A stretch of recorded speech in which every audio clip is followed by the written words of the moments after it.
Hello everybody, welcome back to MSA Cup, day 10 I believe. Today we have Group the G starting up here. We got two teams happening right now. I'm not actually familiar with the team on the left. Samara, would you like to tell me about them? Okay, so the team on the left is Method of Madness, and of course the team on the right is Equilibrium. But Who's yeah, that? Method of Madness is quite a new squad. But yeah, they have some members who you might have seen, like Cho and Heisenberg. Like I've seen them in Classic a lot, not in Ranked though, but like in Classic I have seen them. So yeah, that's pretty much all I know about them. Okay. I've seen I've definitely seen them a few times in the ranked games, just as you said. They've got some interesting picks here. Some interesting bands, I believe, with the Angela and the Fredrin. You know, I think that they were sort of expecting that Angela Ling combo for sure. So good thing they took it out, as Teriyaki gonna be circling around it as well. So good foresight. Yeah, I mean that is quite a good combo. So, and Teriyaki has been doing so well on Ling. So, okay. Right, he's gonna opt for the Hayabusa instead. I feel like this here is not too bad either. Just because of the change, well, just because of the Sky Piercer, right? This here can use it very well, giving him that kill threat pretty much at most times of the game. Kaido gonna pick up the Minotaur as well. Very solid pick. I know that my squad likes to ban it out a lot just because I feel like it has a set and it uses the Flask of the Oasis, so it just adds so much utility to your team that it's really valuable, even if, you know, it doesn't do that much damage, which it does as well. So it's just a very good hero. Okay, and inside of Method of Madness, we do see them picking up that Vexana and the Franco. I haven't really seen Franco being played much these days since he's like more or less out of the meta. But what do you think about that pick, Seb? I think it's pretty good. It can cancel out the Minone Fury. I think that's the main idea of picking Franco into Minotaur. Other than that, it's a way to catch the Hayabusa and Hank. Oh, I thought, okay, I forgot that Hank joined Equilibrium. I was like, why is Hank? He was in Alchemy X not so long ago, but yeah, he got kidnapped, bro. Bro, I had no dealing in any kidnapping that went on. He got kidnapped. That's all I want to say. I did not have any dealings in kidnapping. Someone was poaching our players. It was not me. I apologize to Hank at the beginning of the lobby. I told them to kick him because I thought he was just joining for no reason. But, yeah, I also didn't know who the bald guy was. It's just, yeah. Okay. Anyway, he's gonna pick up the Ruby, which I really like, especially into the Franco. It's an easy way to cancel the Bloody Hunt if necessary. Obviously, as well as the Roger, it's pretty nice, the way to control him up. You know how much of a threat Roger can be. As Moba Juju gonna pick up the Faramis. Haven't seen him play this here in a while, but I believe that's one of his main heroes. Trick the Reaper. Yeah, he's super amazing at Faramis. No glazing. That's What? I'm not being biased, but he's like really I don't good even know how you managed to get in the lobby here. This is a conflict of interest. I'm not gonna lie. Well, it's not like I'm doing anything. Like I always do. But you can't. We can't prove that right now. Anyway, we're gonna look at the last two picks coming in from forgot their names again, but Method of Madness. Method of Madness. Choek's gonna pick up the Rizzler, as well as Heisenberg with the Julian. Julian, I think, is a really good hero at the moment. I think if you can play him well, he does quite a lot. He fills the role of a sort of assassin, even though he's a fighter. But yeah, he just scales incredibly well. I'm keen to see him play this game. As Shadil gonna swipe up that carry. I believe people are going for full damage carry these days, so we're gonna be seeing that damage output come into play, especially against a hero like Rizzler and Franco. It's gonna really be nice. Although I think, if I'm looking at both of these teams together, I think there's a clear difference in the sort of ideology of both the teams. You've got Equilibrium going for big team fights as a Method of Madness. They're going for a bit more pick off, right, with the Franco and maybe the Julian and the Vexana. So it's two different ideals, but in the end, team fight comps usually come out in the top here. So I'm gonna say that yeah, Equilibrium probably have my favor going into this. Yeah. I'm not going to give my opinion on Yeah, that I didn't because you ask for already it, know. so yeah. Yeah. Okay, Sep. Yeah. Yeah. I'm joking somewhere. Well, Yeah. non-biased answer. It's still equilibrium, right? You still probably. Yeah, completely non-biased, but Equilibrium has this one, so yeah. Okay. All right, but anyway, yeah, Chemical, I can see you talking a lot there. Thanks, Samara, for the panel. I'll move straight over back to my commentary position here. Chemical, what are your thoughts about this draw? I was still trying to get Yassi on board, so I wasn't really paying attention too much. But I'm gonna give a non-biased decision, and I'm gonna say Equilibrium. Yeah. That's great. But anyway, it's what it is. But I'm here. Okay. Yassi is struggling. Yeah, Seb, just check your WhatsApp later. Well, no. Actually, I can tell since I'm casting now. You can tell Samara to sort out your steal here while we go on to the game here. Looking at the bot lane here right now. That would be nice if I knew who he was. That's true. He's yeah, sort that out. We'll sort out after the game. Yeah, after the game we'll sort it out. That's fine. As we're currently looking at Teriyaki, he's going to be able to get the Little Wanderer right now. It's giving him a little bit of a boost in terms of his jungle advantage, but Heisenberg's probably going to reach that level 4 first by hitting that camp there. Who's the other team? I'm sorry. Method of Madness. Oh, Method of Madness. Oh, they're a new team. I guess. I don't think I've ever seen it. We're going to see the flicker hook coming out. Teriyaki, he's going to get actually taken out. Beautiful flicker hook from your boy Insanita. Yeah, I mean, that is a very crucial hook, especially on the jungle in such an early game. Yeah. I mean, when you're playing someone like Haya, you really want to get your farm as fast as possible so you can snowball, right? And get that Sky Piercer, you know, I think what I've worked out is a good timing for Sky Piercer is about 3 minutes and 30 seconds is about where you sort of want to get it. Anything earlier than that, then you're doing really well. Anything later than that, you're sort of struggling a little. So it's a good measurement. Anyway, we're going to see the Ogi Shadow Kill, getting the revenge on the Franco there. Just saying, nah, I know you got first blood on me, but I'm going to return the favor. Yeah. Oh, looking at the turtle fight coming in right now. Kaido is falling down quite low. Penalty zone takes him out. Hank, he's going to try and defend his team. Trying to take the turtle away, but the retribution, it should be there. Cho, X, he gets the retry gap without even having the retry. Wow. I mean, honestly, Hayabusa should have timed that retry better. Oh, beautiful Ruby ult as well. Ooh. Oh, Cho, it's okay.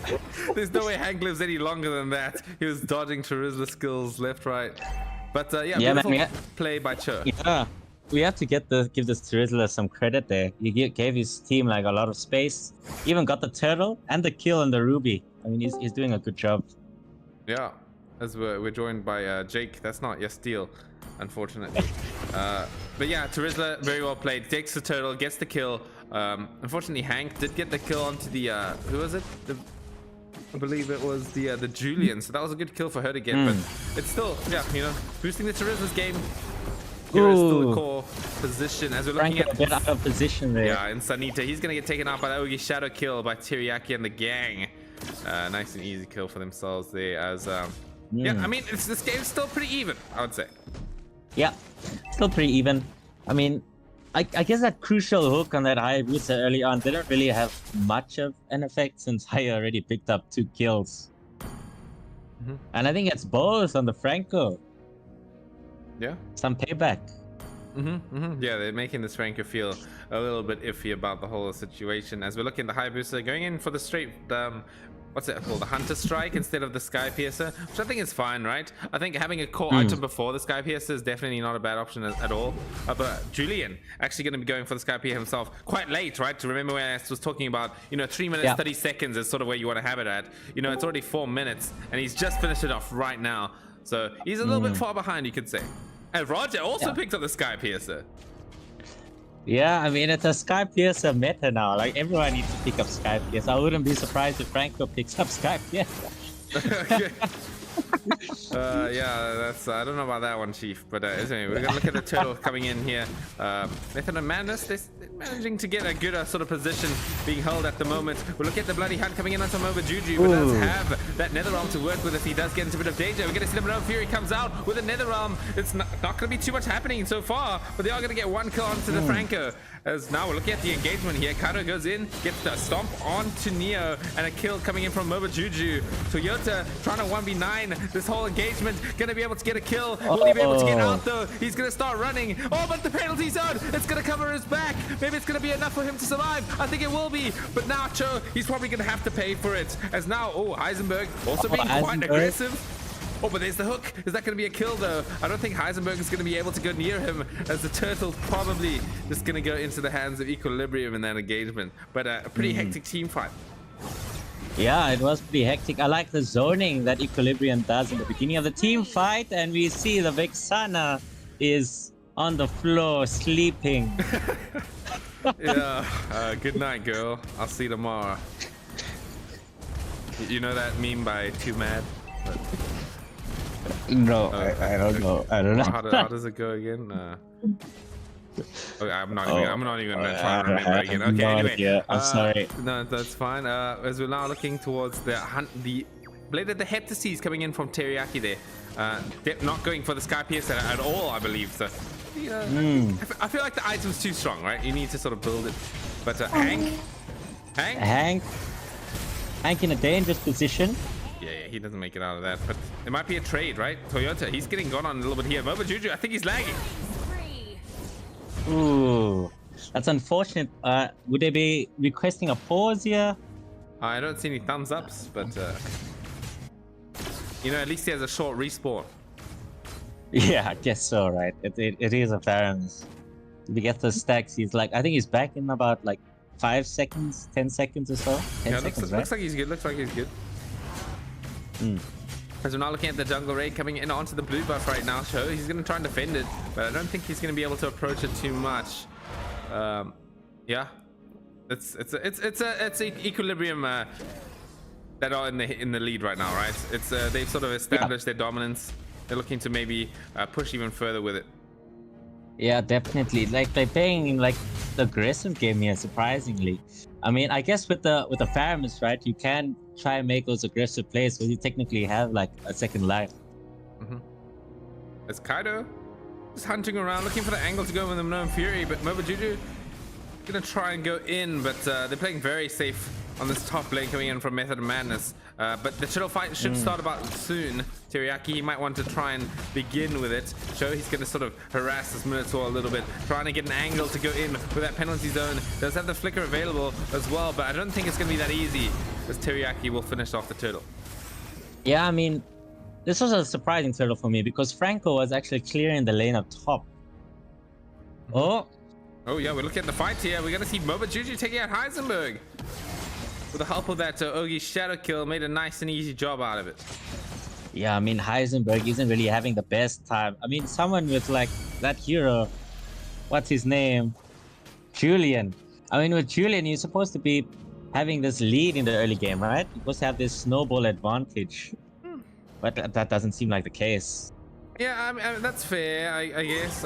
You know, he does need to have some sort of advantage to go into the game. But I think the hero still scales quite well, right?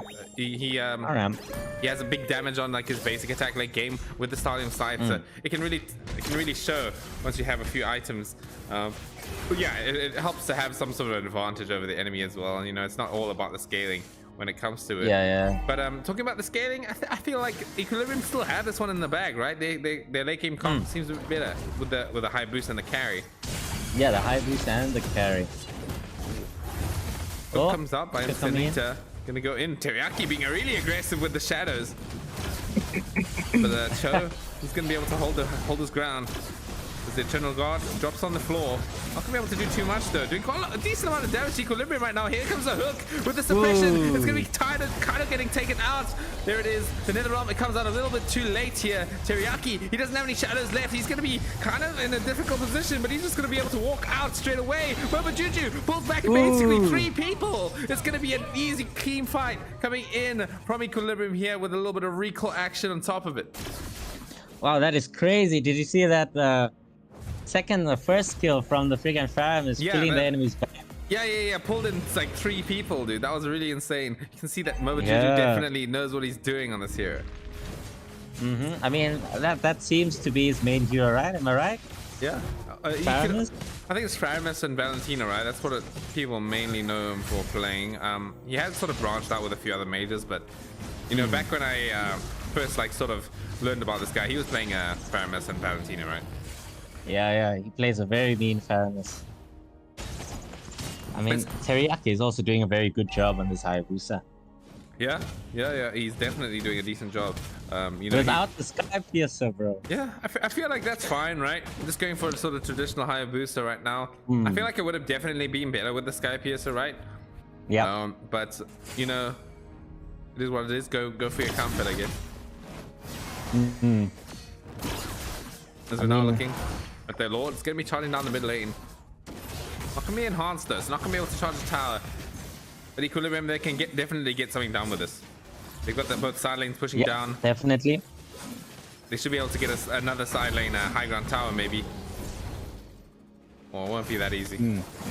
Oh, here it is. Ooh, Minomi Fury. I mean, yeah, no free comes out onto a lot of people. Is there enough follow-up though? We're gonna see the penalties are coming out, but it's gonna be Teriyaki taking out Insanita there. The NetherRealm comes out, saves the butts of the remaining Equilibrium members who want to be diving, and they're gonna be able to get a 3-for-1 trade here. That's gonna be 2 towers in favor of Equilibrium here. The base is kind of wide open at the moment. I'm pretty sure here. Oh. Cho X. Ooh, Cho. Yeah, I mean, with the true damage from carry, there's nothing he can do. I believe this game is over. Yep, most definitely. I mean, wow. Very quick game, if you should ask me. How quick was that game? Not the quickest, but it was definitely quite quick, right? 11 minutes and 30 seconds. It was a pretty quick game. But yeah, very good game between these two teams. I mean, I could say that the Terizla, right? I mean, he did some pretty decent engages there and trying to save his team the whole time. And for Equilibrium, I guess they took advantage of the snowball capability that they had, right? Like they played very aggressive from the start, and it just, I don't know, just pulled off from there. Yeah, exactly that, right? As we're now looking at you know, this, no matter how many Sky Piercers you build, it's not going to win you the game by itself, right? Maybe Equilibrium knows what's cooking, going for no Sky Piercers. But nah, I'm kidding. I think this is definitely not about optimization. I think both teams sort of itemized decently well. Maybe bar the Heisenberg. You know, I don't know about the Sky Piercer into Divine Glaive. Well, that was a little yikes. But other than that, you know, everyone built okay. It was just Equilibrium that came out on top when it came to how they approached the game. Yeah, definitely. As that'll be it for us. We'll pass it to the panel. We need steal. Okay, I'll go deal with Yassi while we give it to Samara and Fluffy. All right. Yeah. Is he done with the pancakes? I don't know. But yeah, actually, I think, you know, even though they had the utility like Method of Madness and they had that pick of potential, I don't think they utilized it to their fullest. Like early game, they were doing the things. You could see them, like at one point they were even in the lead, but yeah, it didn't work out for them. And like I said, I wasn't really sure about the Franco pick because like it didn't really work out for them. The guy's aim wasn't so good. The Insanity guy, you kept saying his name was Insanita or whatever. It's Insanity, yeah. So yeah, and then of course to contend with like Teriyaki on that Hayabusa, especially yeah, that Juju on the Faramis and the amount of set potential that was coming in from that Minotaur, you know, from Kaido. I didn't really think that it was an even matchup in terms of draft. So I think they did get outdrafted, but at the end they also got outplayed. Yeah. So I don't know if Fluffy has anything to add to that, if Fluffy is back. Yes, I couldn't really see the game, I'm going to be honest. The stream kind of lagged for me, so Oh my god. I can't really Okay. give an opinion about it. Yeah, we can. You can. No, So, I streamed it for you. Okay. yeah, I sent you a photo. The stream just completely. Oh, I didn't check my messages. Sorry. So, Seb, if you could stream for me, that would be fantastic for the next game. But yeah, I agree with everything Samara said there.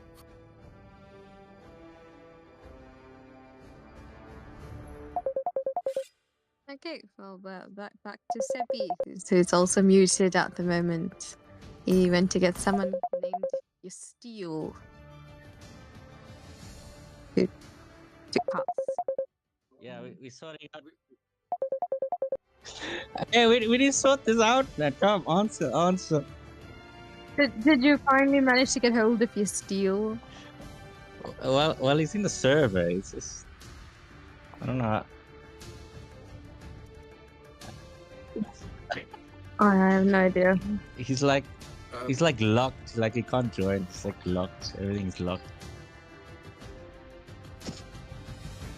Yeah, I think so.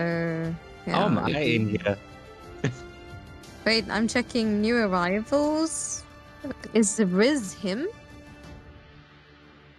There's no one named Yassi who joined the server. I don't see that. What the heck? Is it Riz? Who the heck is Riz? I don't know. Wait, let me ask him. Let me ask him. Yo, yes. Oh shit, you're actually on the fucking call. I'm on the call with him right now. What's your Discord name?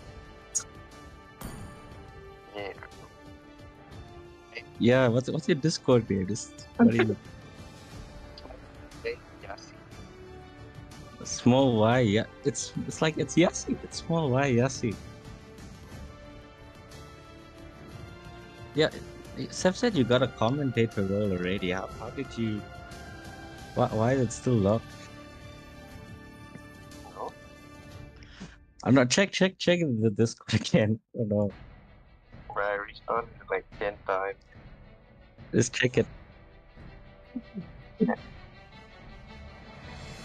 still says lost. Yes, Oh, please do. we're still on the stream, low.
Okay, so we're seeing the team of Rise, and what's the other team that is playing here tomorrow? And what can you Rogue tell us about Aura. these two teams? Okay, so Rogue Aura is actually an up and coming team.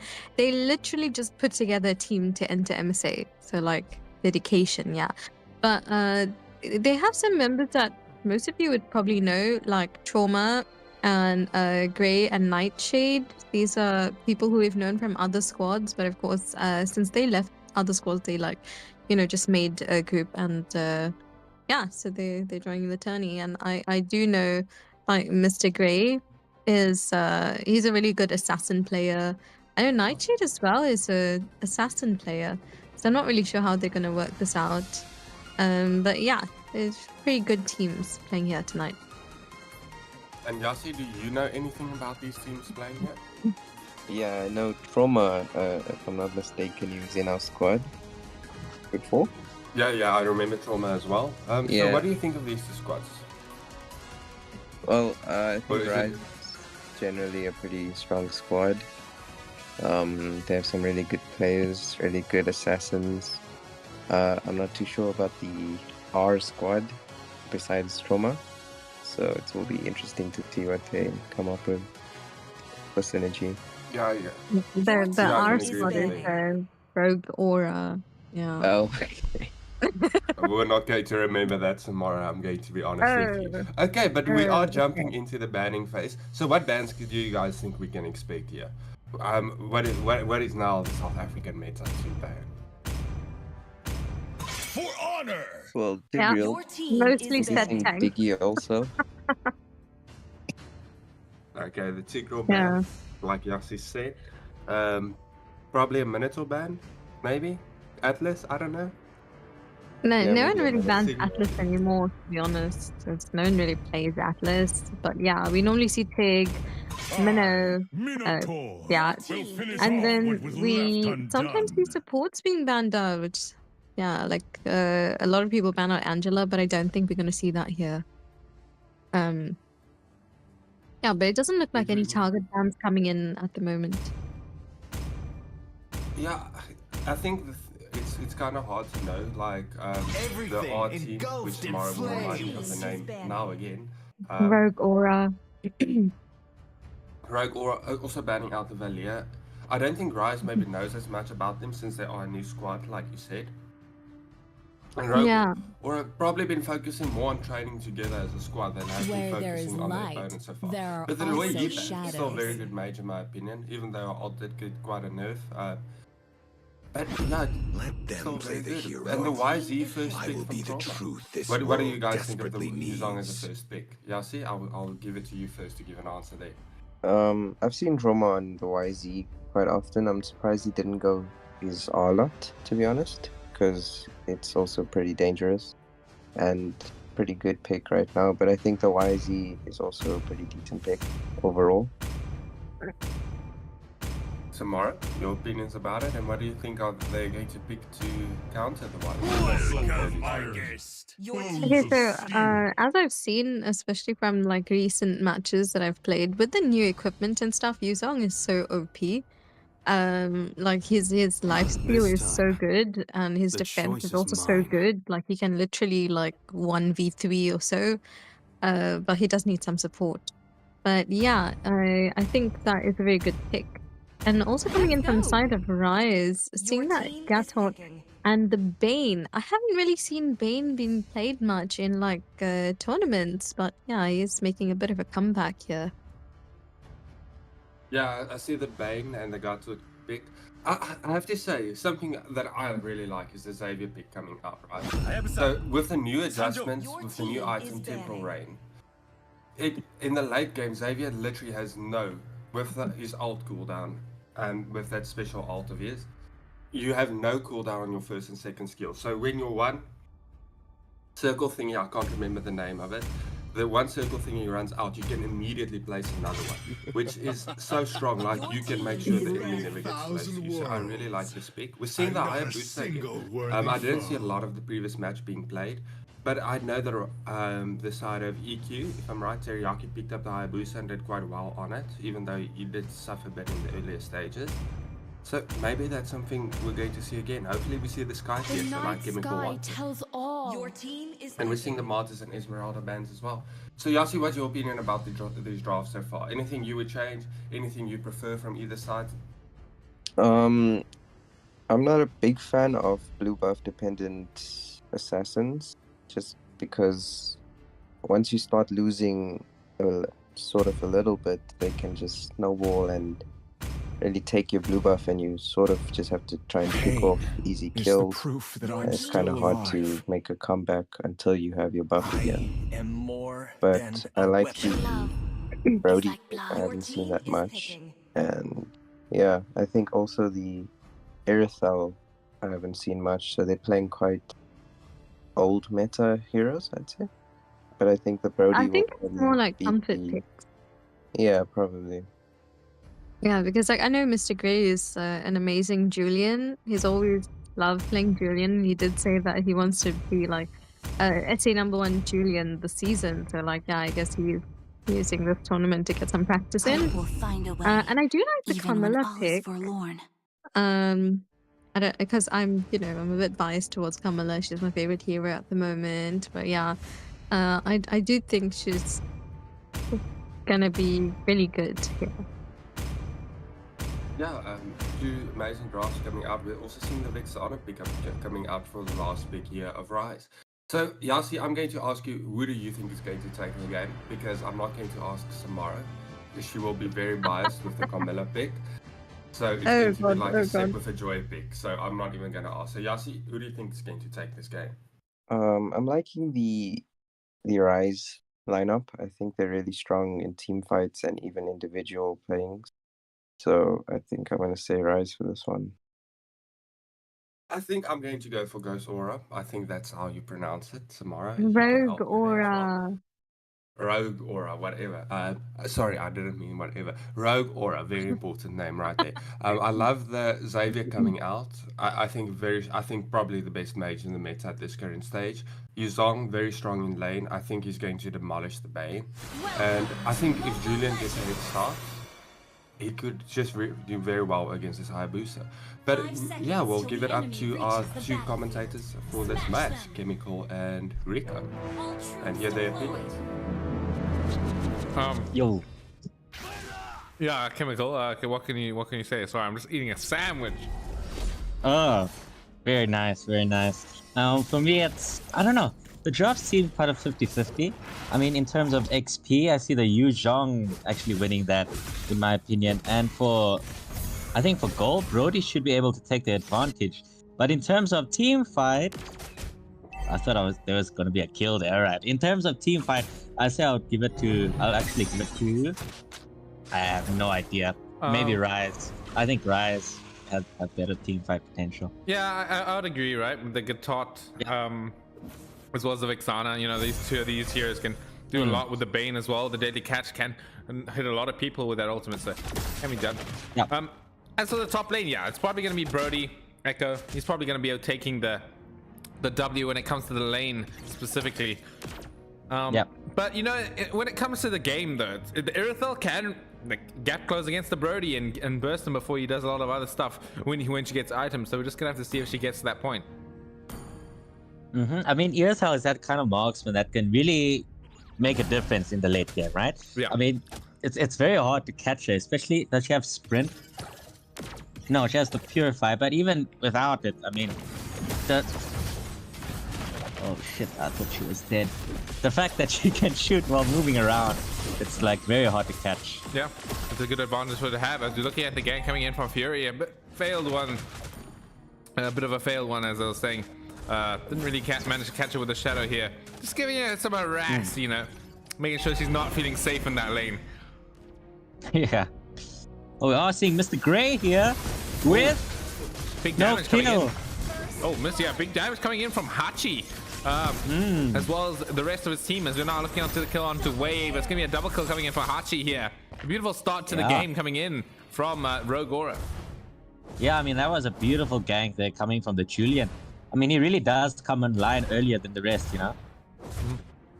Oh, fight coming top as well. Echo in a bit of danger. Pull apart memory though.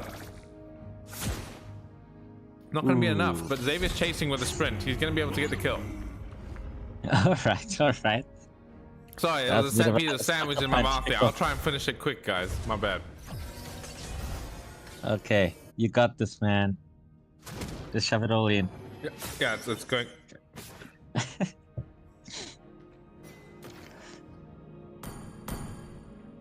Oh wow. You meant okay. to talk while I have a sandwich in my mouth. Okay. Yeah. Well, you're like the main should've- DPS, you know. I'm like the sub DPS. So I don't know. We'll see. We'll see how it goes. And we are seeing Hachi starting with the gold crab. I'm not sure if they see the rice players come in and the Gatswat comes in.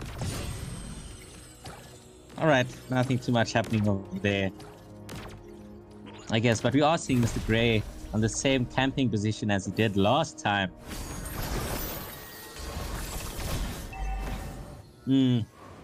But seems that the Hayabusa seems to catch him.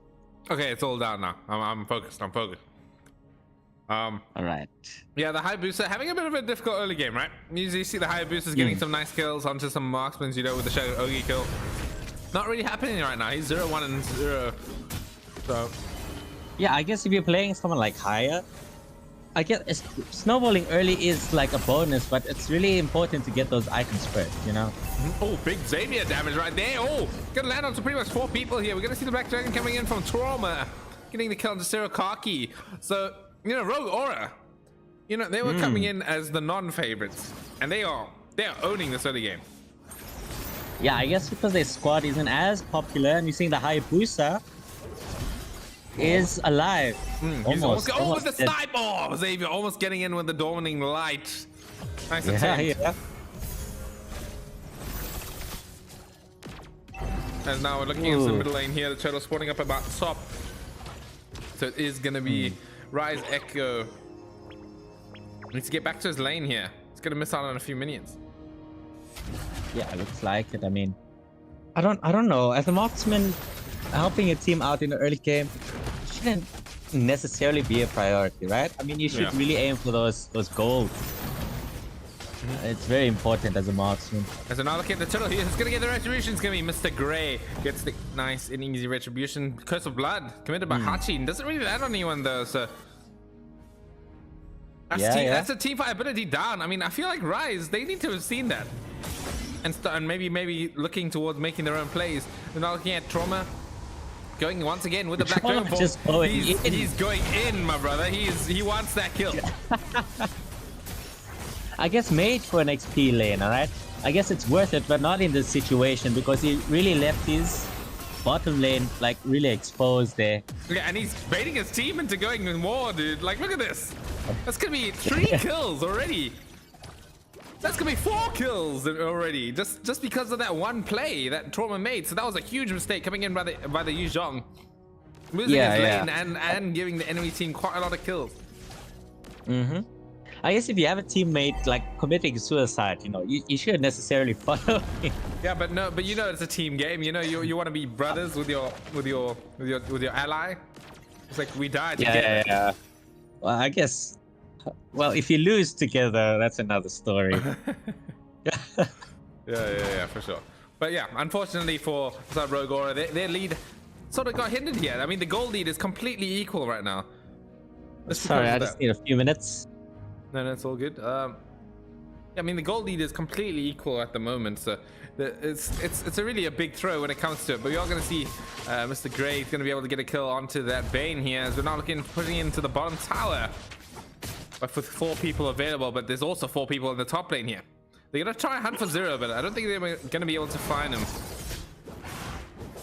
Well, it's been quite aggressive. I mean, I feel like the Hayabusa could have killed him there, but didn't really commit on it.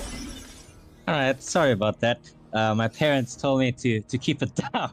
Okay, well that's a normal thing that happens. Yeah. Yeah, I guess so. But anyway, it's what it is. If I'm too loud, I guess I'm too loud. But Can't anyway. you just lock yourself in the bathroom? It's not very comfortable. Okay. All right, but we are looking at the turtle getting taken down by Rogue Aura here. They're still going to try and keep the pressure up, although they're a bit wary at the moment. Look at Rise Wave. Maybe once you go in, Has the Avatar of Guardian available, but I don't think he wants to commit it just yet. Ooh, top lane. This Big Brody. damage coming in from Mr. Grey right now, but there's the Dawnling Light. He's going to be able to get the kill to Echo. A great start to the team fight so far. Coming in from Rogora. I think maybe Rise, they don't even want to continue this, or maybe they do. Mr. Grey, he's going to get gone on here. Here comes Wave with a big punch onto the floor. Trauma, he's going to go try and hit the backline once again. Is it going to be enough though? He petrifies the Eternal Guardian, but that's not a hero, my friend. He's going to get taken down by the tower damage. As now, it's basically an even trade on both ends here. It's going to be a 1 for 2 though. Rise are a bit happier with that, I think. I mean, look at Bane. Look at Serial Clarky. He's doing all of it. I mean, that's the problem with the XP lane, alright? You kind of have to find this balance between managing your own lane and helping your team, you know? You can't be like going into these backlines and committing suicide and expecting your lane to be pushed as well. I mean, you kind of have to find that balance. I think there's a trend with these higher boosters here. They just don't want to build Sky Piercer. It's like, Yeah. anyway, we're looking at the high booster going in with the Shadow Ogi kill here. Gonna be doing just a little bit harass. Not really more than that here. The game is going to be a little bit stagnant right now. You know, both teams are just sort of resetting from the fights here, waiting for their cooldowns to be off cooldown. Perhaps the high booster hasn't read a patch notes, you know, these like they don't know what Skype is, or is it just not good on high booster? I feel like it's really good at higher booster, man. That's what I thought. We are going to see the initiation onto Rise Echo here with a Black Dragon form. Are they going to be able to get a kill here? Fika committed. Here's a curse of blood just dead on a few members here, but there's a torn apart memory. There's going to be enough damage. No, it's not. But the Shadow Ogi kill comes out. All members of both teams are quite low here, but we are going to get a kill finally coming out from Mr. Grey onto Wave. Ooh, and check out the bot lane. Oh Being yeah, pushed in. Bane, dude, he wants that tower and he wants it now. He gets the tower, but he's gonna fall, but that's not too bad. Yeah, I suppose it's worth it, you know, while the team's distracted and you're just this sneaky octopus getting the towers. I mean, come on. Yeah, it's working. He is a very sneaky octopus indeed, as we're now looking into the sneaky Lord play by Rogora here. It should be a nice and easy Lord here, pretty much no contestation. So yeah, I mean, that's gonna hurt Rise a bit, right? Like Serial Clarky, he was getting a bit of space done in the way he was sort of pushing, but now that the Lord is here, it's going to be a bit difficult with the enhanced minions and obviously the Lord itself pushing out lanes. So that pressure is relieved. But taking a look at his KDA, bro is 0-4-0. I mean, it's worth, you know, if you get the whole bot tower, I think it's worth it. As Trauma continuing the trend of just getting that backline dead, he manages to actually get Echo this time, so a great play from him there. As Bane unfortunately falls again, getting caught split pushing. So now this Lord is going to be quite dangerous. There's 2 members missing on the side of Rise. Could be a difficult one to defend. I mean, it's very difficult to defend against Yu Zhong, especially for these back laners. I mean, how can they escape if a big dragon just pops out of nowhere? At your face, you know? Nothing much to do there. Ooh. High booster, yes, she falls. The damage was enough on the Black Dragon. Yeah. Crazy. You are seeing a push in the mid lane. Oh, Julian, maybe getting still a little bit harassed, yeah. You know, threatening the tower a little bit. But as you said, you know, that Black Dragon, as suicidal as Trauma is, he's still... am I allowed to use that word? I don't even know. I mean, as reckless as Trauma is, he's still getting quite a lot done with his deep dives. As Serial Clarky once again. I mean, Trauma just gives his team this space, you know. As soon as the back line is being taken care of, it sort of brings a disconnection between the front laners and the back laners, and gives the whole team space in this team fight. What though? 0. Bit of danger. There's an Ogi shadow kill. He might need to pay for it though. I mean, I'm not sure if the Bane split push is actually working for them. I feel like Bane should be in more team fights, especially with that ult. Oh, there it is. Echo. Getting a kill onto Camilla there. But yeah, I feel like, he does. I think he's fine split pushing, right? But he's getting caught way too often. At this point, yeah, it would probably be better just to join the team fight. I was now seeing Mr. Gray with that Sky Pierce. Gonna be able to get the kill onto Fury here. Oh, Onto at Echo. least Mr. Gray by Sky Piercer? Nice. At least someone bought Sky Piercer, bro. Okay. Is he the only one? Yeah, I think he is actually. It's the only one. Guys, buy this item while it's still OP as hell, alright? They might make it 2000. No, And then there's a nerf coming up already. There's a nerf coming on the 6th, I believe, What's the nerf? of next month. It's gonna be it's all gonna be the same except for the fact that it moves from 6% down to 4%. Execute, but then it increased the max stacks by 2%, right? So it's gonna be like, it's still gonna be 12% if you get max stacks, but Yeah. when you buy it, you know, you're not gonna have that 6% threshold. It'll be 4%. Yeah, Anyway. so I think it becomes more necessary to buy it first. We are looking at the Lord taken out by Rogue Aura. Excuse me, my throat just messed up there. It's the sandwiches. It is those sandwiches. Yeah, I've got another one looking at me right now, dude. I kind of want to cop, but let's cover the rest of this team fight here that is coming up. Lord gonna be pushing down the mid lane here. I feel like they could get a decent amount done with this Rogue Aura, but I don't think they can end the game. In fact, can they even get the mid Oh, tower Lord here? Rodney. Okay, they can get the mid tower. At least they got a tower. I mean, Black here comes the Dragon. Black Dragon. Gonna commit? Is he gonna commit? Ah, no. Bro just wants to go in. I was kind of expecting him to commit.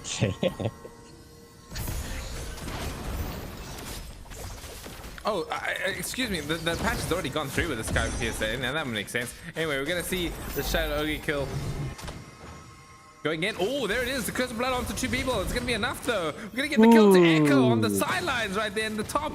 Well, Nightshade, he's getting gone on as well. But here it is. The Black Dragon 4 comes in straight away onto Wave. But there's the big Eternal Guardian. Is that gonna be enough to deter them from the high ground? I think it is. Ooh, look at that West, all those butterflies from the Wishing Lantern. I mean, I was watching a stream earlier, and when you actually hit someone with your, obviously with your ult, and those butterflies follow the person, you can actually determine where your enemy is going to go next. Yeah, it's quite cool actually. Oh my god. Mr. Gray. Making sure Sirokaki gets that chocolate. I mean, he does want to be top Julian in SA, so I guess we'll see. Well, wait, what? He wants to be top Julian. When did he say that? Well, Samara said so. Oh. Yeah. So I was busy making a sandwich during the draft. I didn't catch it. Okay.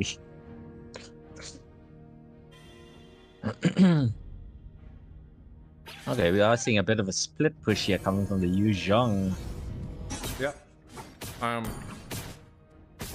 mean, it's worth it. He's finally actually pushing instead of just diving. I mean, that diving technique is actually working. It's displacing like Rise quite a lot. Yeah. I can agree, right? But look at the malefic gun actually picked up by Aerithal here. I'm not sure that obviously it works on her, but yeah, is it not done better by another item, right? Well, I'm not sure, but coming into Malefic Gun. I thought you said Malefic Roll. The Malefic Gun. Oh, Malefic Gun. I guess it works, okay? I mean, imagine running around shooting people, but this time your range is bigger. I mean, it just makes it harder for the enemy to catch it. I guess it's alright, and it gives him a speed as well. Comes in. There's not going to be enough to take down the Lord, though.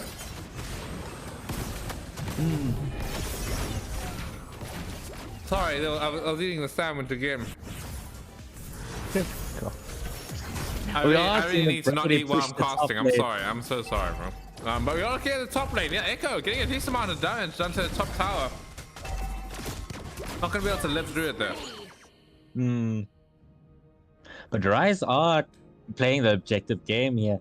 But the problem is they're playing a little bit, I guess, too objective here, right? Because they're not winning these team fights, these crucial team fights. Hmm. That's definitely showing. Now they only have like 3 members here left to defend the base against a full Yep. siege. I don't think they're gonna be able to get the Lord though with that percent damage coming in from Bane. So that's at least a threat taken out with 4 members now coming in. Hayabusa wants to use a shadow kill. Is he gonna be able to get the Xavier with the bounces? He gets really unlucky actually. Pretty much no bounces on the Xavier. Yeah. With I guess with the Hayabusa, you kind of need to get those stacks on the enemy, and Mr. Gray is dead. Yeah, Mr. Gray definitely fouled that one. He's gonna get taken out. Here comes the Deadly Ooh, Catch. Comes Chama out going straight in. away. Here's a Winter H coming in from Echo, protecting him from the Black Dragon. But it's not gonna be enough. Or is it? He doesn't follow up. Echo barely lives through that engagement here. As now Trauma doing what he does best, just fighting all by himself. As Echo trying to get in. I mean, not Echo, Fury. Ooh. This is looking very, very bad for Rogue Aura. I mean, of their teammate, well, all their teammates are dead except for this Trauma. Oh, police survive. That's the thing. There's immortality, but I think they can get him. Oh no, they can't. Oh, there it is. There it is. Oh my gosh, can Mr. Gray? I guess it's up to Mr. Gray and Nightshade, but I'm sure they can defend this, especially since it's late game now. Oh, but there it is. Big damage coming in from the Xavier here. Avatar Guardian comes straight away in. They're not going to be able to let the Xavier live any longer here. The base is wide open at this point, except there's no minions. So I don't think they can end. Oh, there's a wave. Yep, there is a wave, hey? No, they're not But going to we be are able to follow seeing, it up. yeah, we are seeing Hachi coming back already. Very unfortunate. I mean, that could have been the end of the game there. I feel like they maybe could have committed, but it was not easy, right? They had to deal with the Earthal. Yeah. Especially now that she has that Malefic gun, it's very hard to catch. You mean the Malefic Roar? Malefic Roar. No, Malefic gun. Oh. It's Malefic gun. She has Malefic gun and Malefic Roar. She's feeling Just quite both. malefic today. Malefic gun and the Malefic Roar. Crazy. Because we're going to see the evolved Lord come out now here. I think it's a very big priority for both teams. They both want this. I think at this time of the game, Hayabusa should be scaled like pretty good. He should be having a better time dealing with these people. Especially now that he has these items. Yeah. Look about his items. He's just trying to finish up the Later Despair to finish off his build here. Yeah, it's probably a pretty good idea.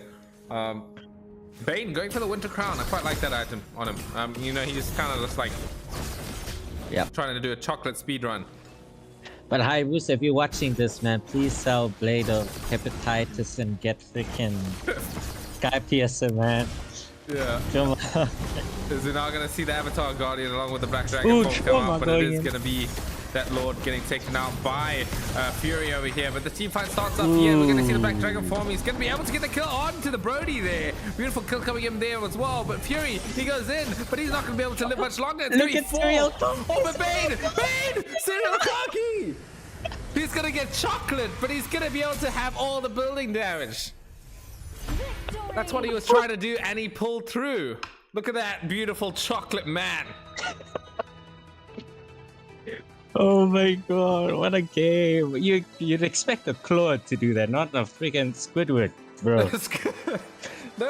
You expect Squidward to do that, right? He's like got so much tower pushing ability that he can do a lot of damage to towers here. Yeah. But yeah, I mean, he gave him the chocolate special. I mean, come on. At the end of the day, as objectives, I guess, wins the game, right?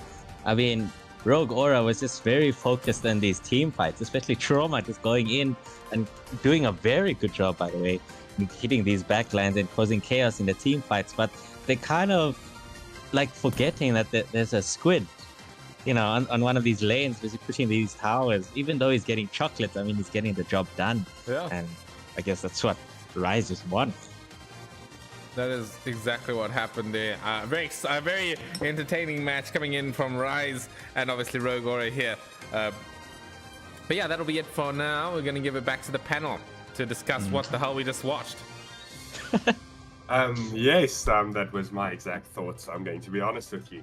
So, I can will tell confirm. Samara and Yasi. Yasi, I have a question for you, right? Yeah.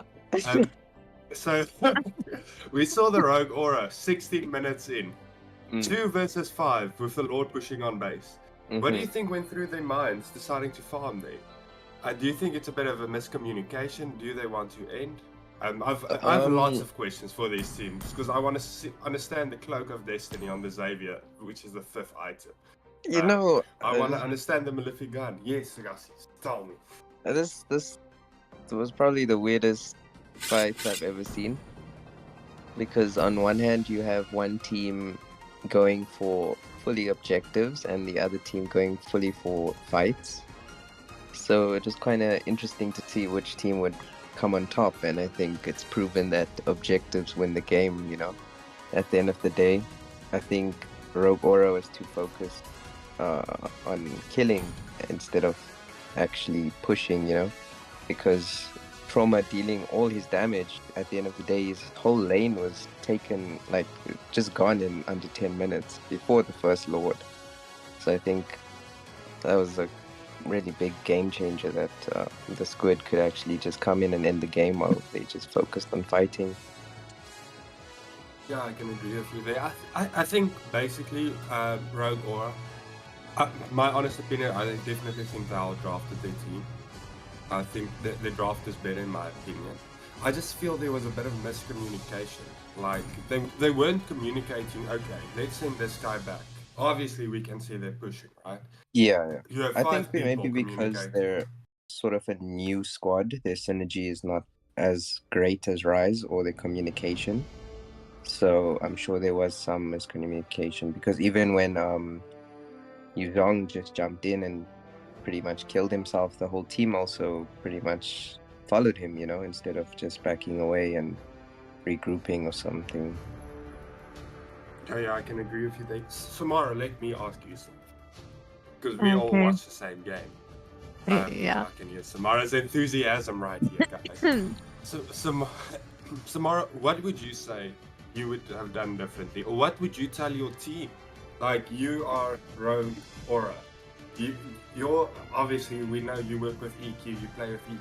So what advice would you give them? What would you tell them? Okay, this is where you win. Okay, so as I saw it, like Trauma is doing a lot of work with that, you know, with his engages, with getting to the back line and all of that. Like that was fine, but I think at some points, he was going in like overextending to the point where he was getting taken out.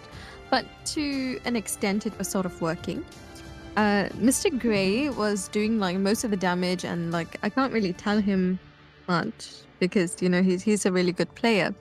But I do feel that their roam just wasn't giving enough vision, wasn't making good sets, wasn't making the best like the best choices. Like instead of helping or giving vision, they were, you know, killing the crab and stuff like that. And yeah, you know, if that Rome did not waste their sets on literally ulting nothing or ulting like one person, they could have saved their ult for the team fights, which would have been such a good utility to have at that point.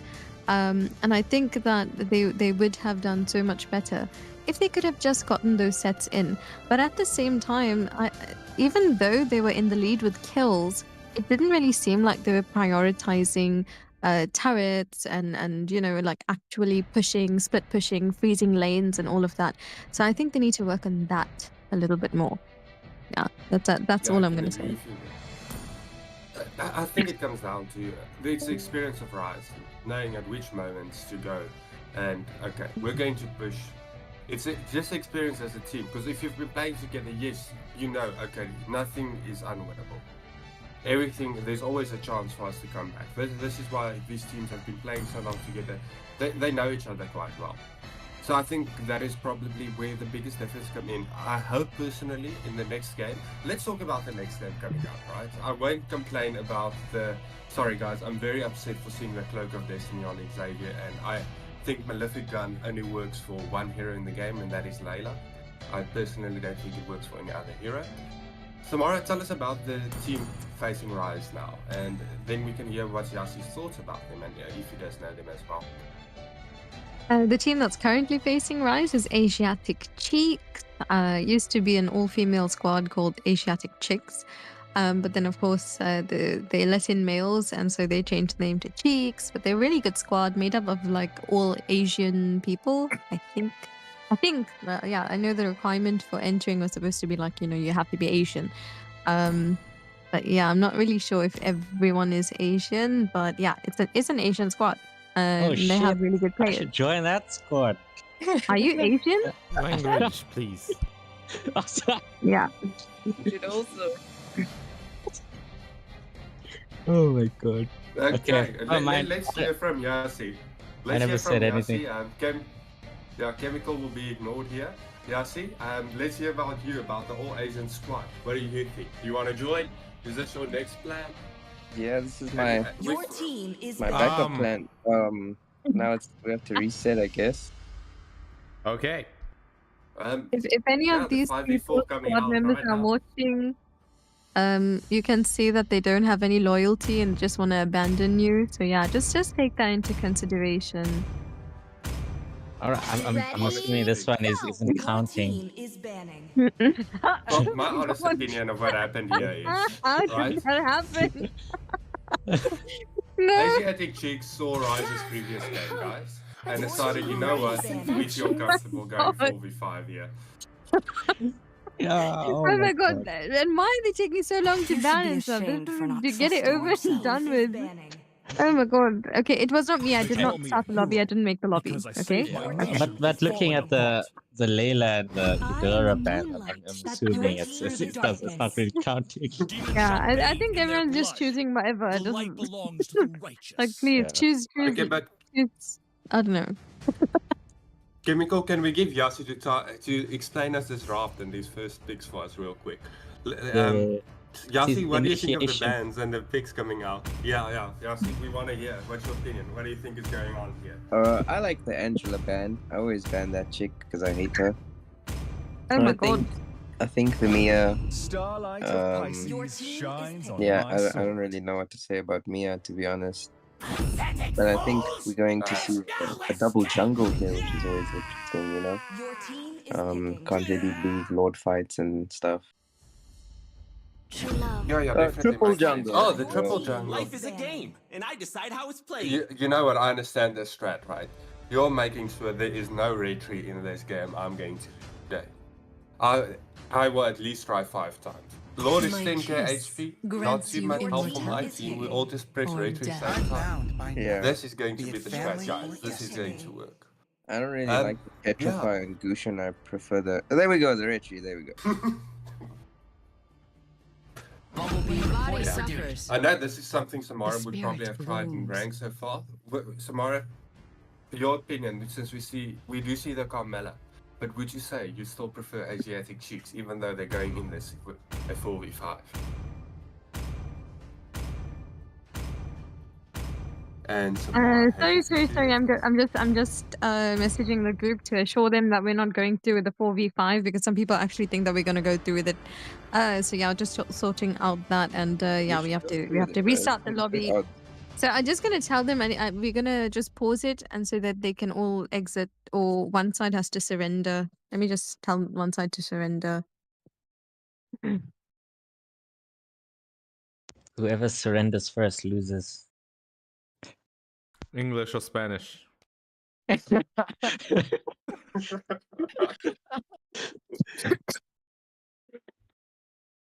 Okay, I asked one side to surrender so that we can just remake the lobby. And this time, hopefully, no one gets kicked or leaves before we have to start. I don't know how this happened. Oh my god. 5 seconds till the No, wait, I don't think we can. continue, I don't think we can continue. leave anymore from the pause screen. No, continue because they need to surrender. Lol. Okay. Yeah, just let them surrender, please. We have to wait for like a minute or so.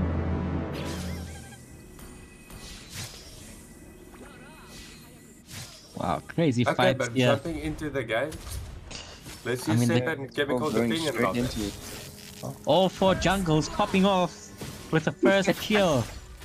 Yeah, I wanna Crazy. see the chemical play-by-plays here. Yeah, all 4 jungles still fighting. Yeah, see, I good. think you should Okay, support them, yeah. this is Oh fine. no! We need the red trees. Yeah, They Chemical, really need to I get think those red trees. I think we found a new squad, dude. Yeah, man. I mean, come on. 4 jungles? Are you serious? Count me in, bro. Bro, all Let's go. Asians, let's go, no racism. No racism. Okay, it doesn't look like the 4 red tree strat is working here. I guess I don't know. They're just feeding now. We're the play-by-plays, Kim. You gotta have a hype team fight voice. There we go. Guys, Okay. look at the Benedetta taking 2v1 as wow. The Asiatic chicks win the game. They win the game. Oh, what a game! What a game. They won with 4 red trees. Man, fastest game in MSA. Record it. Go post it. Post it on the First Facebook.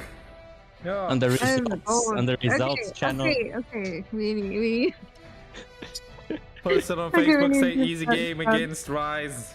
Not even close. Easy win against South Africa's finest. Yeah. Savage finest. Oh my Four god. Okay, retreat, no I'm problem. just joining the lobby. Yeah. Crazy. Okay, but okay, time to get serious again. Okay, Samara, Yasi, we saw a little taste of what is to come in the next match. Hopefully we see a 5v5. So, with what you guys have seen from Asiatic Chicks and Rise, what do you think so far? Do you think we will see more than one jungler coming out from Asiatic Chicks since we just saw the 4? Or do you think they would go for more of a conventional draft this time? Yasi. I'm hoping we see some extra red trees, you know. It's always good to have a few in the bag just in case anything happens. But, sorry, my squad leader is shouting at me. Yeah, it's okay. Happens. Do the best of Your it. team is banning. Yeah, I'm not, I'm finally, not finally sure. with the rerun of this. So what do you think about the bans, guys? Yeah, there's some good Okay, bands. Well, right now. so obviously, yeah, good bands coming out. Well, like Sid okay, said, what do you right think there. the bans are gonna Your be? team Sorry. is banning. should. Fredrin, I'm calling the Edora ban. We see the Fred ban, but I think the Edora is going to come out. No cap, I actually think Asiatic Chicks, if I was them, I would just ban the ban. Because I would really not want to see it in my match. You know, I can't have my team play, the opposite team playing that against The me. night So sky hopefully we do tells see that. all Again, teams it is my banning. bad. I think two strong picks coming out from both teams so far. What do you think, Samara? Do you like these bans? Anything else you would have preferred, like more a Carmilla ban or a Minotaur or a Tigreal? Wait, what? Okay. Samara, what bans would you have liked to be seen here?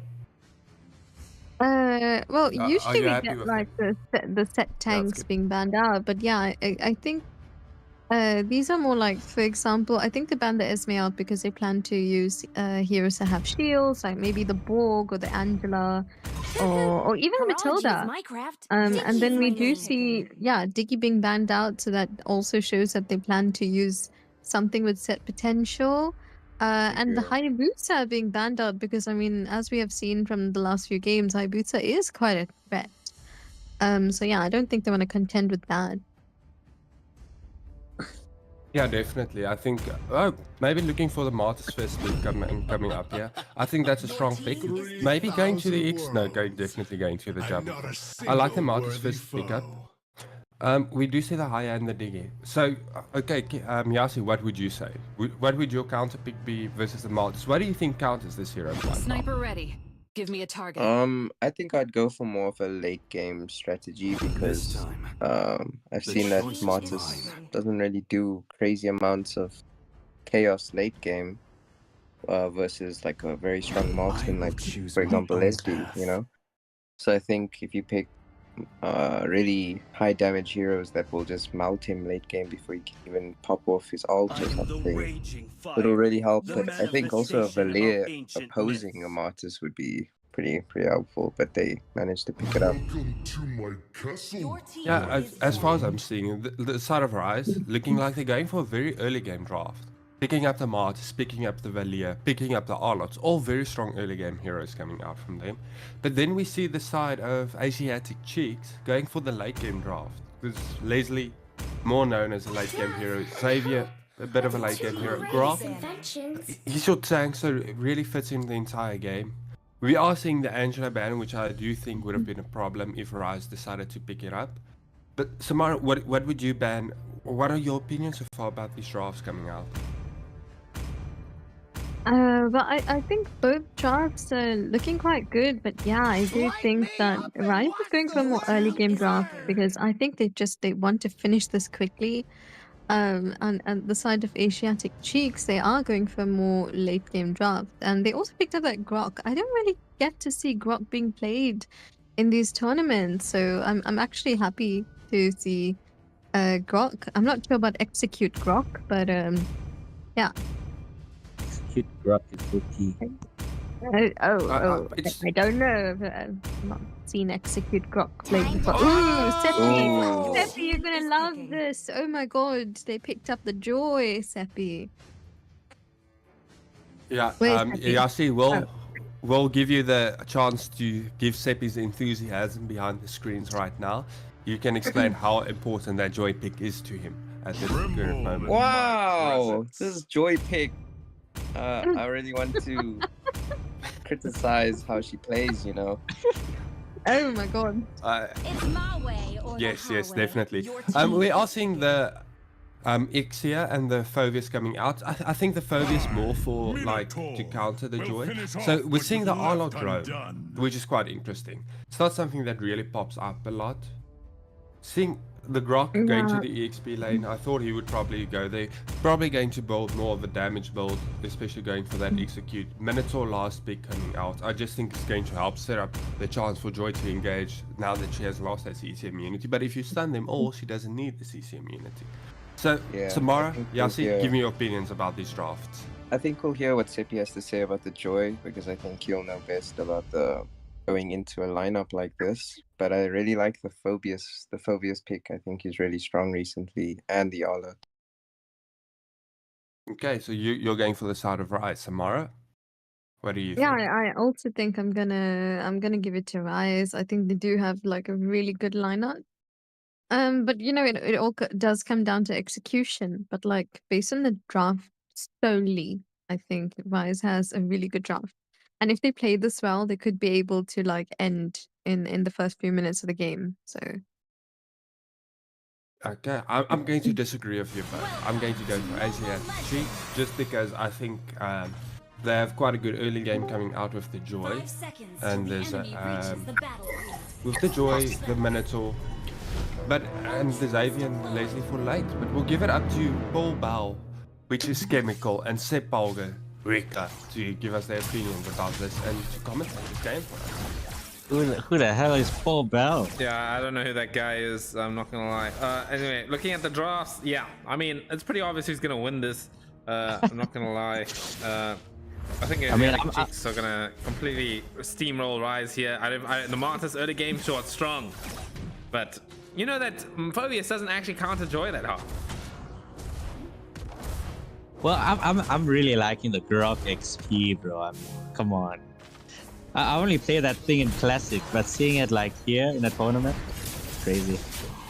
As we're looking at the big fight coming in on the blue buff here, who's gonna get the blue buff? It looks like it's gonna actually be the Martyrs. So, oh no, Joy gets it as well. Okay, no, it's all good. Thank God. Thank God. Your Joy isn't losing form. Yeah.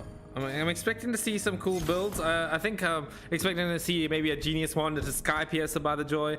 But we'll have to see what happens. Wow, but I guess Grok versus Phobius. I mean, to be honest, I'm not entirely sure who takes this, but Grok just does a lot of damage like early on. he still does a lot of damage. It's for a tank. I mean, come on. Yeah, true. But I think he's a tank fighter, right? That's his role. Yeah, he's a tank fighter.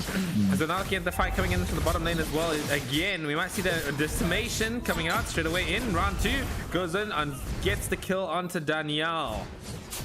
Maybe looking for even the round 3 here, but I think they're just going to go and prioritize getting that money. I mean, Rise have this very good early game drop, and it looks like they really Top lane. use the top lane. They're going to be able to get that kill onto that Phobius here with the help of the electrifying beats. Although they are going to lose that full bottom tower, actually, at about 2 minutes in. So very well played coming in from Rise, just as we were talking about in the drop. They are very heavy game oriented, so if they can get the steamroll rolling, it's going to be difficult for the Asiatic Chiefs to get anywhere near as much advantage as they have. But they do get the turtle. It's a good way to move on. Yeah, I think on this kind of gameplay for Asiatic Chicks, they kind of have to really pick their fights. You know, they can't really engage like as dramatically as they can. Ooh, we're asking a flicker slash final slash. Interesting. What do you think of this all at Rome, Seb? I mean, I haven't seen it in years, bruv. I'll tell you that. I'm not sure I'm a fan of it anymore, just because of the way that his skills work right now. Obviously, his heal scales with physical attack now instead of HP. So it's a little bit difficult to stay alive when it comes to it, as compared to the old Arlott. But I think it's still valuable, right? Arlott still has a lot of stuns, has a decent amount of damage, even if you go full tank build. So not a bad pick. Especially now with the new Thunderbolt, I guess it can work if you do basic attacks in between your dashes. That's if he buys it. He's going for the Dominance Ice, looks like. Yeah, I guess against a Minotaur, I mean, it's necessary to prioritize Dominance Ice. Yep. As we're now looking on to the next sort of stage of the game here, we're looking at the electrifying beast coming into the mid lane here, but it's getting taken down quite low. There's the decimation taking down the Joy. Minoan Fury coming in a little bit late. Only going to get this down to 3 people without follow-up. It's like Rise here taking full advantage of their early game strength, and they're also doing this very objective game, especially in last game with the turrets. You can see here that they really love pushing these turrets. Oh, there it is. Final slash coming out. What wins the game. Oh, Derive really struggling in that gold lane right there without a tower. It's just sort of open day to try and get the kill on her, right? Because she can't. If she comes out this far, then she doesn't have a tower to run to. Guys, since we've got a moment, shout out to Hachi. Thanks for that. As we now go into the next stage of the fight here, Decimation comes out. Rise Fury really just getting the right plays on this Martyrs. Shout out to Hachi. Yeah, shout out to Hachi. Which Hachi? Actually, which Hachi? That's a good point. As we now get the final slash coming in. Ooh, with the Joy. Has 3 dashes there. No, only 2, but not really keen to go in, especially against the Valia. Can push her away. There's the turtle team taken out by Fury. I guess what's really nice about Arlott, right? In the early stages of the game, you can still do these pickoffs. You know, you don't really need to rely on your whole team being there for that final slash. There it is. Fury coming in with the electrifying beats. Easy kill onto wave. It's just the Roma there. Ooh. The Minotaur die? How did the Minotaur die? Flame shot. Was it? No, they don't have. I don't know how the Minotaur died. He just died. And this should be a mid tower coming in. Here's a full barrage coming in. Might be able to get the kill into the Xavier. There's the flicker. Cyril Karki just comes down with the bonk. And it's gonna be a double kill coming in. Oh, there it is. Joy misses a dash though. I think she's not gonna be able to make it here. Just barely. Playing with the... We're all seeing the Grok coming in. Wild charge. It goes out, but I don't think that's going to be much longer. He lives as the decimation cleans him up. Yeah. I mean, it looks like the Grok is going for that damage build Grok. I haven't seen this in a tournament game in a while. Might be the Sky Piercer, dude. I mean, it can be. I really need to try this out. I'm seriously going to try. Yeah. Can I pierce the Grok? Just make sure you try it out when I'm not playing with you. Just the one who wants me to go Mage Lita. Yeah. Anyways. Anyway, look at the top lane tower here. Cyril Karki and Fury are going to be able to take it down nice and easily. Here's the Grok on the front lines though. We're going to see the all up. Maybe going to hit him with the final slash. It will come out. some nice synergy between Phobius and Arlot, right? Because of the final slash, it triggers all of those watching eyes or whatever it's called. Yep, it does. Same with the Martyrs, same with the Valia. You know, he's got a lot of synergy. Even the Ixia. And the Ixia, yeah, his whole team is actually very beneficial to the Phobius. Yeah. Actually, a very good Phobius pick here now that I think about it. Especially with this Joy. Although it doesn't counter Joy as much, but if it does catch Joy, it can do some significant damage to her. Look at the total bottom lane just being neglected, right? Rise, they don't care about the objectives, the neutral objectives right now. They don't want to go for towers, but here it is. Mortal Coil is going to protect them from the minimum fury, but here comes the Joy in the back line, coming in with the electrifying beat, doing tons and tons of damage. It's probably going to be another kill coming down to the wave here. Phobius is the last member surviving of this engagement here. I don't think he's going to be able to make it out though. Has a lot of life steal and shield with that first kill, but it's not going to be enough. He's going to get taken down. I think that wall from the Grok really messed up Rise a bit there. I mean, they couldn't escape. Yeah, very nice. But we are seeing the push game again coming from Rise. They want the towers, man. They want those towers. They want the towers. I mean, towers win games, right? So that is what it is. Yeah, true. Having a look at the items and the net worth here. Leslie, yeah, struggling quite a lot, right? Only just barely reaching the 5,000 mark here. Trying to finish off the Blade of Despair. Gonna be still a while till she finishes that as well. We're going for the brown boots on top of it, so it's not looking too good for the side of Asiatic Cheeks, but they did manage to get a decent fight on the last engagement. But like what I said, like in a lot of games, I mean, Asiatic Cheeks have this very late game draft. They just have to wait this out, right? Wait out the carnage, wait out the snowball, and I guess once the storm passes by, they can just take over. Yeah, look at the Arlot just zoning out the Joy there. So then the Lord not going to be contested. But yeah, once the carnage passes, as you said, you know, you got the Leslie late game, you got the Joy late game. You know, Joy's still a very good late game here. And I mean, the Grok, if he keeps building these damage items, he can make a significant impact in late game. Yeah. But I'm thinking like you really need at least some sort of tankiness, because I know Grok does scale some tankiness off his physical attack. So every physical attack he gets some physical defense. But I guess you still need those tanky items, you know. Yeah, something to just keep you in the fight for sure. Staying next to a wall is not going to keep you alive forever. Yeah, so looking into the top lane here. Oh, we're actually making the middle lane. A little bit of a push coming in from Rise. Oh, the final slash with the flicker actually misses out. Wave got a bit of a goofy ass situation. Oh, there it is. The wild charge connects onto Fury. They can take him down. Wave as well getting gone on by the electrifying beats. As Asiatic Cheeks is starting to come back into this game. But what I find very interesting here is Grok has the Sky Piercer and he has the Execute. I guess he just wants to make sure they're dead, you know. Hey man, yeah, you just gotta you gotta execute them until they're in range for Sky Piercer. I don't know what else to say. Yeah, I guess so, right? Very interesting. The Blaze of Despair finally finished up by that Leslie. That damage output might start to get a little big now. Yeah, but I do feel like Execute is such a waste, because since you're buying something like Sky Piercer, that is technically an Execute. I mean, you could have opted for something a bit more utility, you know, something like Flicker, or I don't know, Sprint, freaking Grok Sprint, something else, you know, rather than Execute. Nah, I like the Execute. What is it, 4% plus whatever percent Execute gives?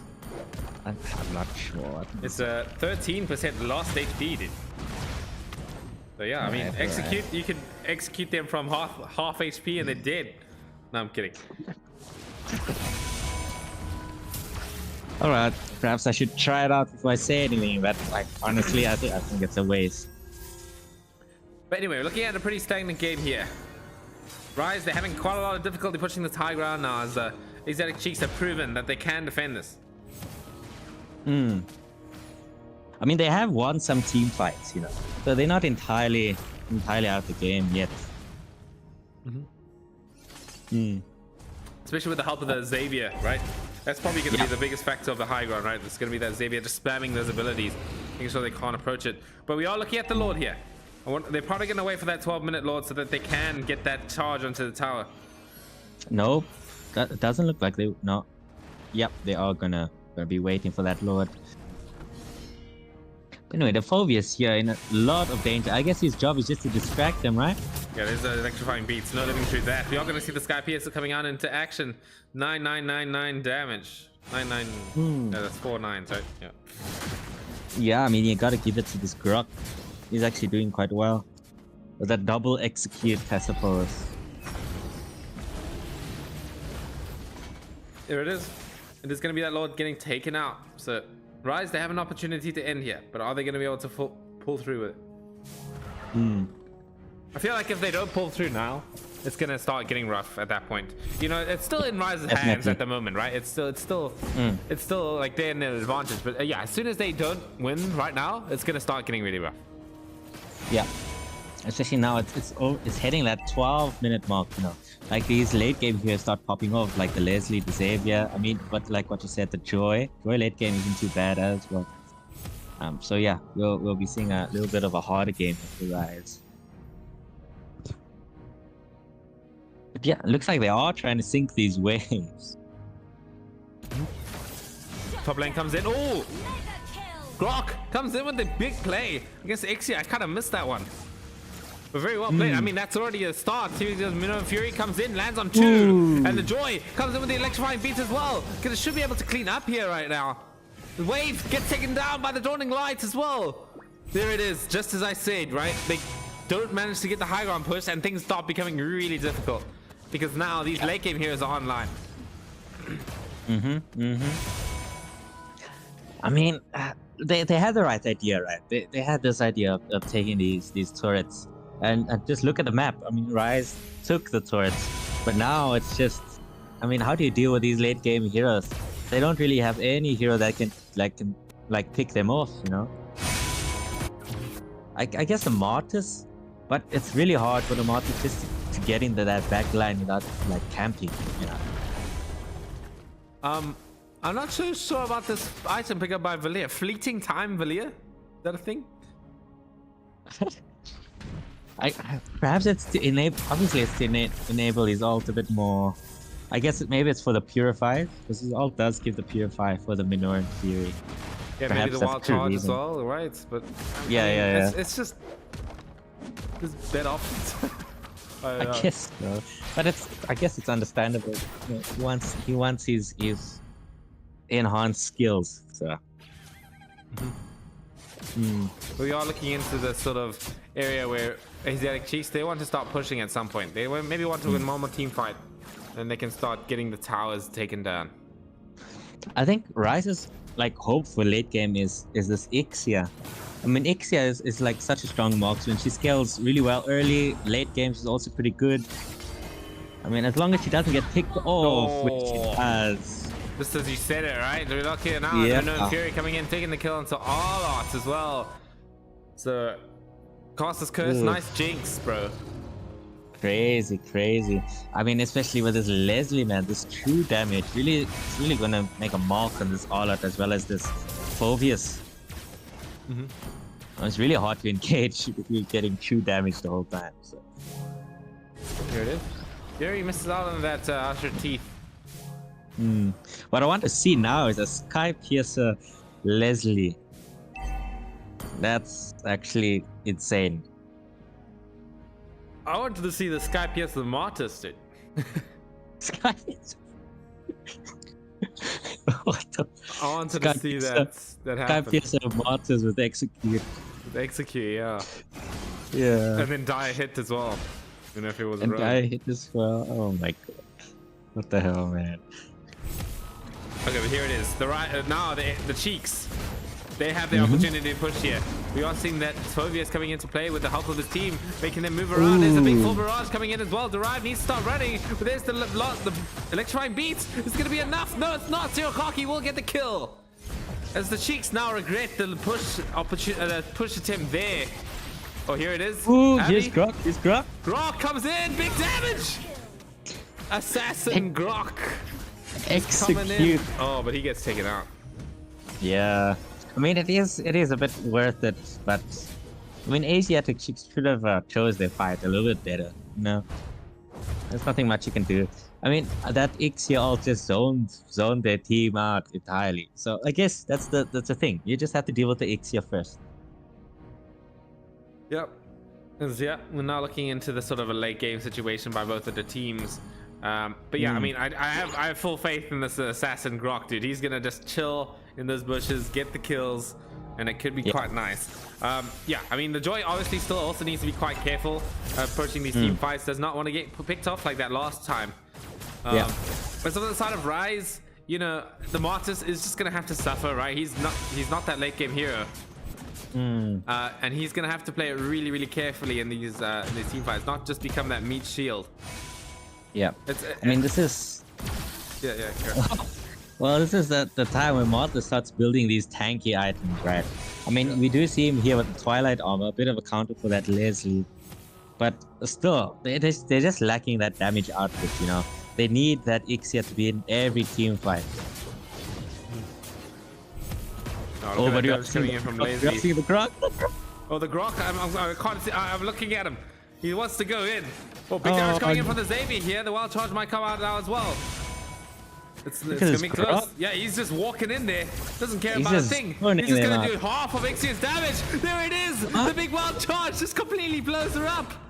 What a play coming in from the Grok here as the fight continues. It's gonna be Wave getting taken out by the Savior. Oh my God. He's gonna go in. He's gonna try and jump. Super Mario Brothers style. I mean, the thing with Grok, interesting thing. I don't know if everyone knows this, but when he's charging his first skill next to a wall, he goes CC immune, right? So you can't really stun him or stop him from giving you a sucker punch, and he basically did. Yeah. Oh my God. Unfortunate there for the Itzia. He's just getting targeted. Yeah, dude, this Grok. I mean, this is Assassin Grok at its finest right here. 2,000 damage with each of those first skills, and we saw absolutely no chance of Ixia living if she has no defenses. If she gets hit by one Grok first skill into an ult, she's dead. Yeah, she's dead. On par, on top with the freaking Sky Piercer and the Execute. I don't think there's any surviving that, unfortunately. No, not at all. As now, the Cheeks, they're going to be able to get the kill into the Lord here. Carrying that. I mean, look how much this game has turned around. I mean, Asiatic Cheeks with 17 and Rise with 13. I mean, you can see the comebacks already coming this late game. Oh, I missed that one as well, but it's going to be the solo kill coming in from the Joy there. To the Phobius. Very nice. Yeah, Ixia now built the Wind of Nature, so has something to work with against the Grok. Against the Grok, but is she safe from the Joy? No, she's not. She has no defenses against the Joy, so it's not an easy game for her to play right now. Yeah, it's not. I mean, Joy is this stationary hero, right? You kind of need to position yourself very, very well to get out of Grok's way, to get out of Joy's way. I mean, it's hard when you're playing someone like Ixia. Anyway, here we go. The middle lane tower, absolutely no chance of living. This gets completely wiped out. Same goes with the top tower here. The Cheeks, this is a good opportunity to maybe end here. We just need a good set coming in for the Minotaur. There it is. It's going to land on one person only. With the base, it's wide open. Is it going to be able to... Are they going to be able to take it down? Yes, they will. Crazy. It's going to be the Cheeks taking the victory there. Crazy game. Holy crap. I mean, that Grok, bruv. MVP for sure. Yeah, there it is. MVP. Execute / Sky Piercer Grok. I mean, come on. I was getting excited at the moment I saw Grok. I was getting happy. And seeing that he got MVP, just happier. Yeah. But yeah, that'll be it from me. I mean, I think I'd like to end this one a little early. Just because I'm sorry, I'm getting quite tired if I'm being completely honest. But I think we got one more match and I'll be right on my toes for that one. So just handing it to the panel so we can get things moving. All right. Oh yeah, great match coming out from both teams there. But yeah, Asiatic Cheeks taking the victory. So Yasi, what can you say? We heard Chemical about this Grok the whole time. Yeah. What's your opinion about what happened here? That Grok was pretty crazy. Like he was playing, well, he or she was playing Grok like it was a ling or something, you know, just diving to the back lines and literally hunting for their marksman. But I think it was pretty predicted that the Martis would fall off late game, as the other team had really strong heroes. You know, the Martis may have been pretty dominant in the early, but once late game and Leslie got her items, it was pretty much over. Yeah, I can agree with you there. Lacey, just such a strong late game hero, the Xavier. I'm going to be honest, I didn't really understand the Sky PS coming out from the Xavier, especially since it didn't get a lot of kills. I think it is more for your assassin types of heroes, and it is a bit more of an early game item for me. I know Chemical wants to see it on every hero that he possibly can. But Samara, tell me, what's your opinion about the game and what happened there?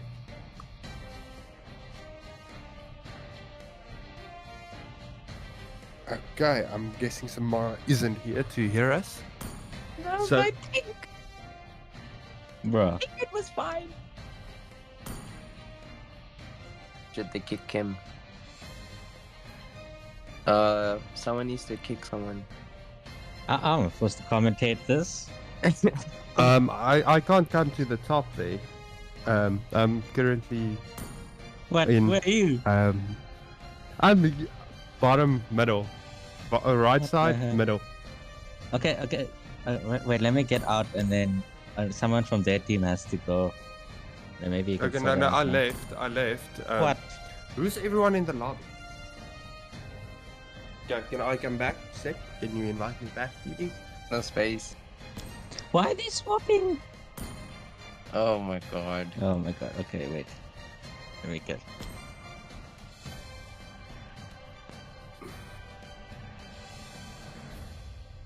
Okay, Samara has invited me back. All right, but we've seen both these teams play tonight. Rogue Aurora and Asiatic Cheeks. So can't wait to see what happens here. So, Yasi, what you've seen from the previous game, what's your opinion? What do you think is going to happen here between Asiatic Cheeks and Rogue Aurora? Well, you see, I think Rogue Aurora it'll be a pretty interesting game because Rogue Aurora likes to play quite aggressive, you know?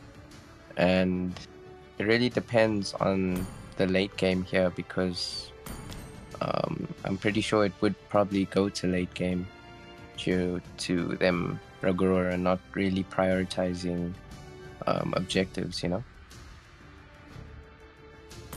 Yeah, definitely. Sorry, I'm just seeing what's This is a happening quickly Shampus. in the lobby. I have to do quickly. Yes, who's I the think host Rogue here? Aurora-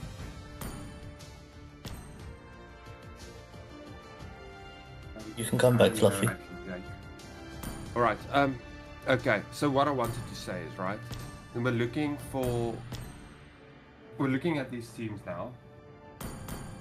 They play basically the same hero pool. We saw their Xavier coming out from Asiatic Cheeks and from Rogue or Aura.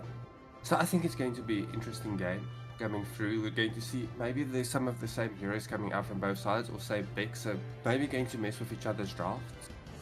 But both teams, you're looking at Rogue Aurora, which steamrolled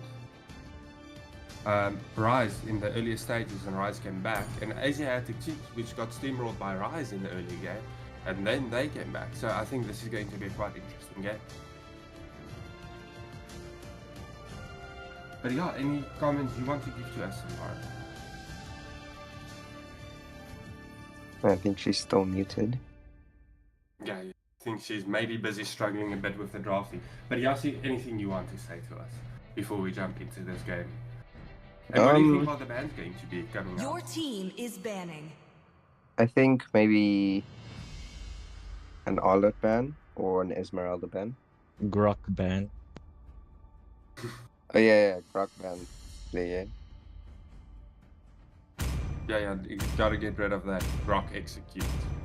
Yeah, sorry, I Your was team is really trying to banned. sort out the lobby because people keep going where they're not supposed to go, and somehow someone kept kicking the people that they weren't supposed to kick. So yeah, Yeah. Also, Rogue Aura they weren't watching the stream, so they don't really know what they're up against, and they know nothing about drop. Yeah.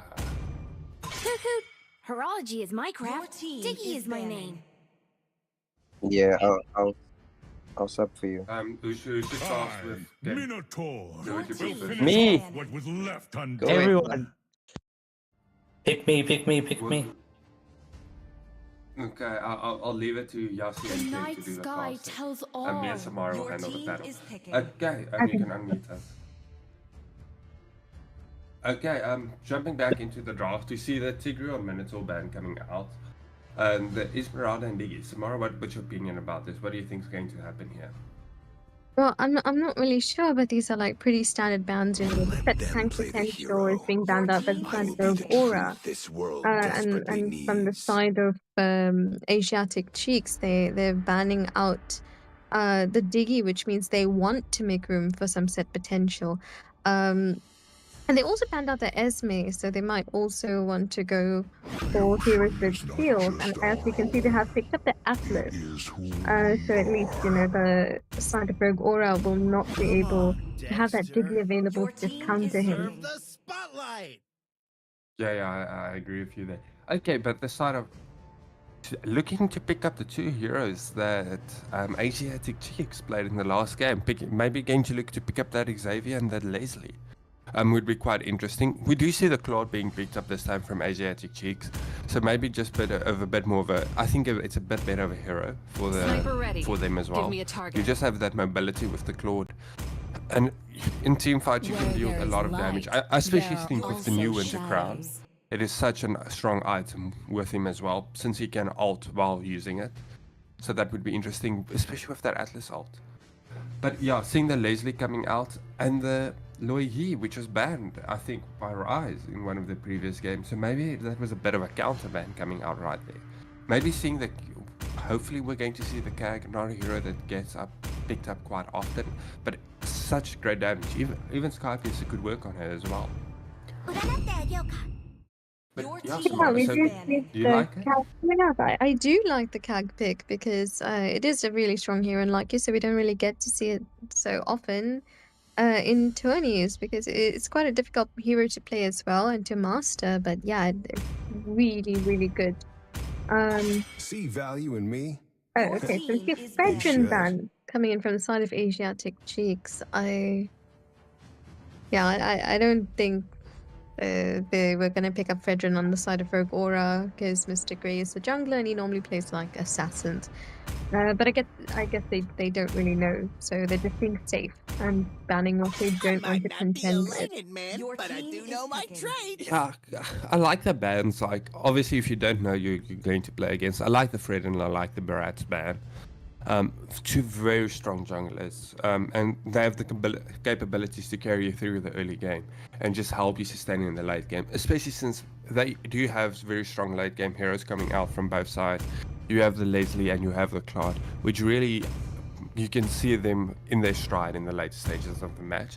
Seeing the Ruby pick, I would maybe, yeah, Ruby getting picked up right there.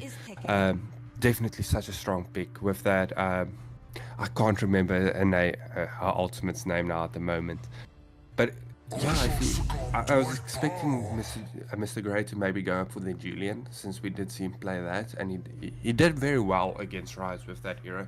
Trauma does go for the Kufra. I've seen him on this hero as well. Very good. Going to have that Siren's Wrath. Such a good ultimate to capture down, and it would in fact counter the Claude and the Ruby, so, and even the Kagura as well. And maybe going to see the Saber pick. I think a very strong jungler since the Skypiece came out as well. Getting that Fury Hammer very quick, getting Skypiece, securing early game kills for you, and getting you quite far. Or do you think we're going to see the Ling, Samara? Or what do you think of the Ling? We are seeing the Ling. We are seeing the Ling, and of course we are seeing Mr. Grey on his Julian, which is his favorite hero to use, and I do agree he's really strong on that hero. So yeah, so what do you think of the draft so far? Well, I'm going to be honest, I don't know if Ling is such a great pickup already if you see the Kuf on the other side. Because if Kufra catches you, you basically instantaneously die if there's someone else to help put on damage, because you don't have that escapability, right? So I think that's a bit of a... It's not something I would think would be a great pickup, but I do understand, like, if your team is, and you jump the back line and the Koof is busy in the front, definitely could work out for you. But I'm not too sure. I think I'm going to give this to Asiatic Cheeks. What's your opinions? Yeah, I think as well Asiatic Cheeks, because they do have quite a lot of set potential coming in from their side, from that Atlas, as well as from the Ruby. And yeah, I think Cag is a really good pick, and they've got lots of AoE damage coming in from that Cag and from that Claude. And yeah, Ling is going to be good at cleaning up, so I think they have a really good all-round draft.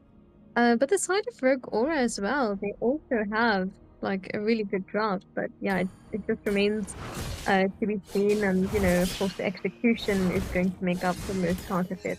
So yeah, I'm going to hand it over to our commentators, Kemi and Yasi.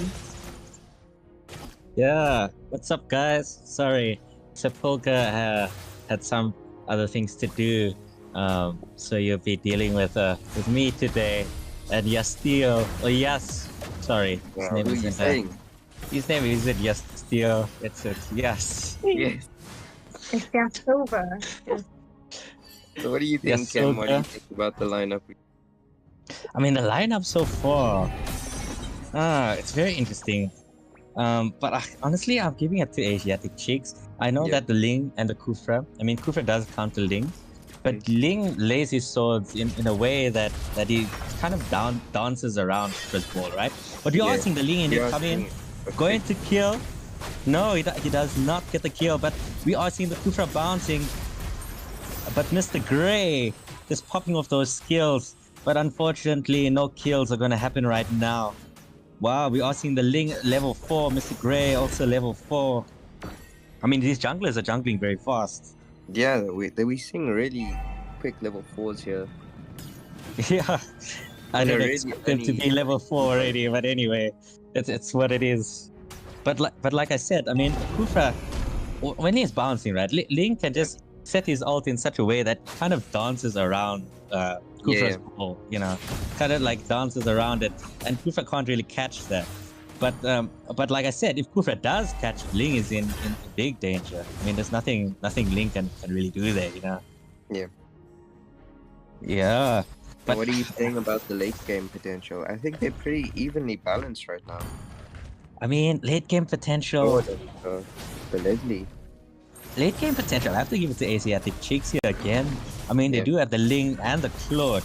And we both know that those heroes in the late game can actually change the tide of the game.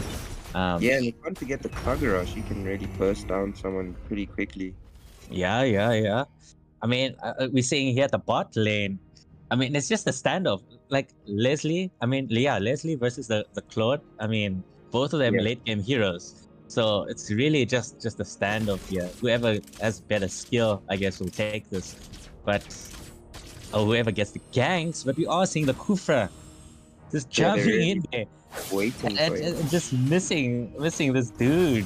Wow. Looks like you're gonna see quite a big team fight coming up here down in the bot lane. Well, Kufra charging up, going on to the Ling. Ooh, and he catches him. The Ling with that immunity. I mean, it just manages to get out. Come on. See, I mean, Ling with that immunity, he's just that kind of slippery assassin, you know. I mean, it's very hard to catch a Ling, especially with that ult. We see Trauma again leaving his lane. No, Trauma is actually the tank in this game. Yeah, he's roaming this game. Who's actually Indo Pro? I don't know if I've seen him the last game, but that's what it is. Oh, the Kagura getting jumped and getting dead. The Kagura is sleeping. Ooh, I did not see that. Yeah. I mean, Ling is just that type of hero that just needs to get that late game, you know. He just needs that late game. I mean, we did see that from Asiatic Cheeks last game. I mean, ooh, we are seeing the Kufra charging up with the flicker. First kill gets the Ruby dead. I think the kill goes to Mr. Gray there, or not. Who No, did that it kill goes go for to? Trauma. For Trauma. Trauma getting that crucial kill.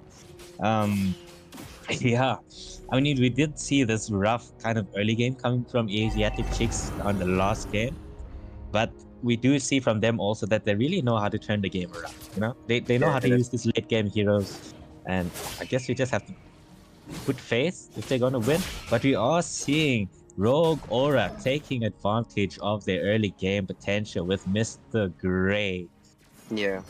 Ling is also playing, their whole team is playing a bit more conservative, watching out for the Kufra. Yeah. I mean, Kufra is just a tank. You don't want to get any business with him. I mean, like, once he jumps you, he jumps you. Yeah, and it's really hard to see him coming. Yeah. I mean, we are seeing a little turtle dance here. I think it's a pretty free turtle for side of Rogue Auras. I don't think they're going to contend. I mean, I don't think Asiatic Chicks was going to even contend that. I mean, with the Ling, I kind of expected them to contend it because Ling has a very good turtle secure compared to other assassins. His turtle secure is very good because he can just stay on the wall, you know. And just retch you. But on the top lane, there's a crucial fight there. We're seeing the Ling. No. Wow, the Ling just manages to get out. I mean, the Kagura also manages to get out. I expect to see some deaths there, actually. Both tanks are leaving with pretty much 1 HP. Yeah. I mean, just look at this standoff.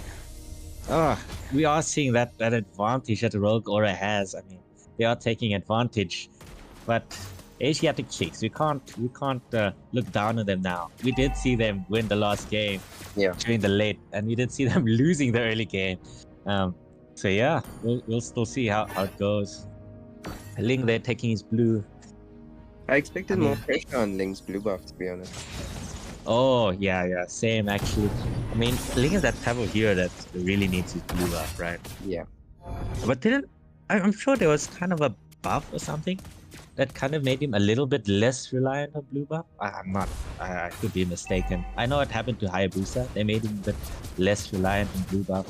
I think at the end of the day, because he jumps so much, you really need that blue buff. Oh yeah, Mr. Gray coming in. Oh, the chains does not seem to catch anyone, and he just dies alone without his teammates there. I mean, if you play someone like Atlas, you really need to catch these people. You know, if you don't catch them, then, like it's really hard to get away.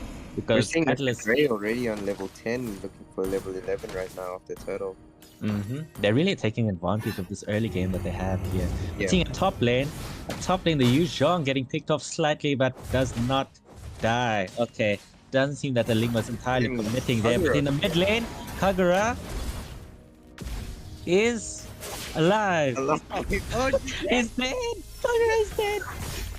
Okay. I thought Kagura was. Oh shit. Okay. Trauma gets into the Ling. But the Ling manages to use that ult just to purify himself again. We are seeing the Yu Zhong trying to get in the jump, but Ling manages to escape. And Look at Mr. Gray just camping there. And Leslie just pushing that bot lane. I mean, Rogue Aura is... Mr. Gray going in? No, managed to get out. I think one thing I can say about Rogue Aura is that the team fights are very good. They're very good with these team fights, very good with these pickups. But I think they learned from last game against Rise to play a bit more objectively, you know. But we are seeing a little bit of a push there in the mid lane. But there is still a team fight happening. Yeah, we're seeing them trying to split push to go for bottom right now. Yeah, I'm thinking Asiatic Chicks perhaps did their homework a little bit. They know that Rogue has this thing with loving team fights. So I think they are trying to split push a bit more. But they do have this Louis. I mean, I think that's a solution to Rogue's problem. Wow, okay, we are seeing a death there. Trauma going in. The Ling with his ult. Does he manage to get anyone? No. We are seeing a dead Atlas as well. They're trying to commit to the Ling. Ling manages to escape. I mean, I'm not surprised. He is a slippery hero. But Yeah, seriously, I'm this expecting Gray better also engages. Something by Expecting blue better buff. engages. Yeah. This blue buff is in danger here, but we are seeing a nice push there coming from Ruby, really Yeah. taking advantage of Rogue's like ability to, I guess, team fight, right? Like Yeah, the now downsides of having a team fight is split push. oh, Mr. Gray gets the blue. It's looking really rough for the Link. When without the blue, it's Link. Come on, he Yeah. needs his blue. I guess you can ult to collect your swords without the blue, but it's not the same, you know. He's just that type of hero that's blue buff reliant. And we did see a thumbs up. Okay, I think it was the Leslie that was lagging, right? So if no one knew, the thumbs up means pause. All right. So we are giving them a 2-minute pause.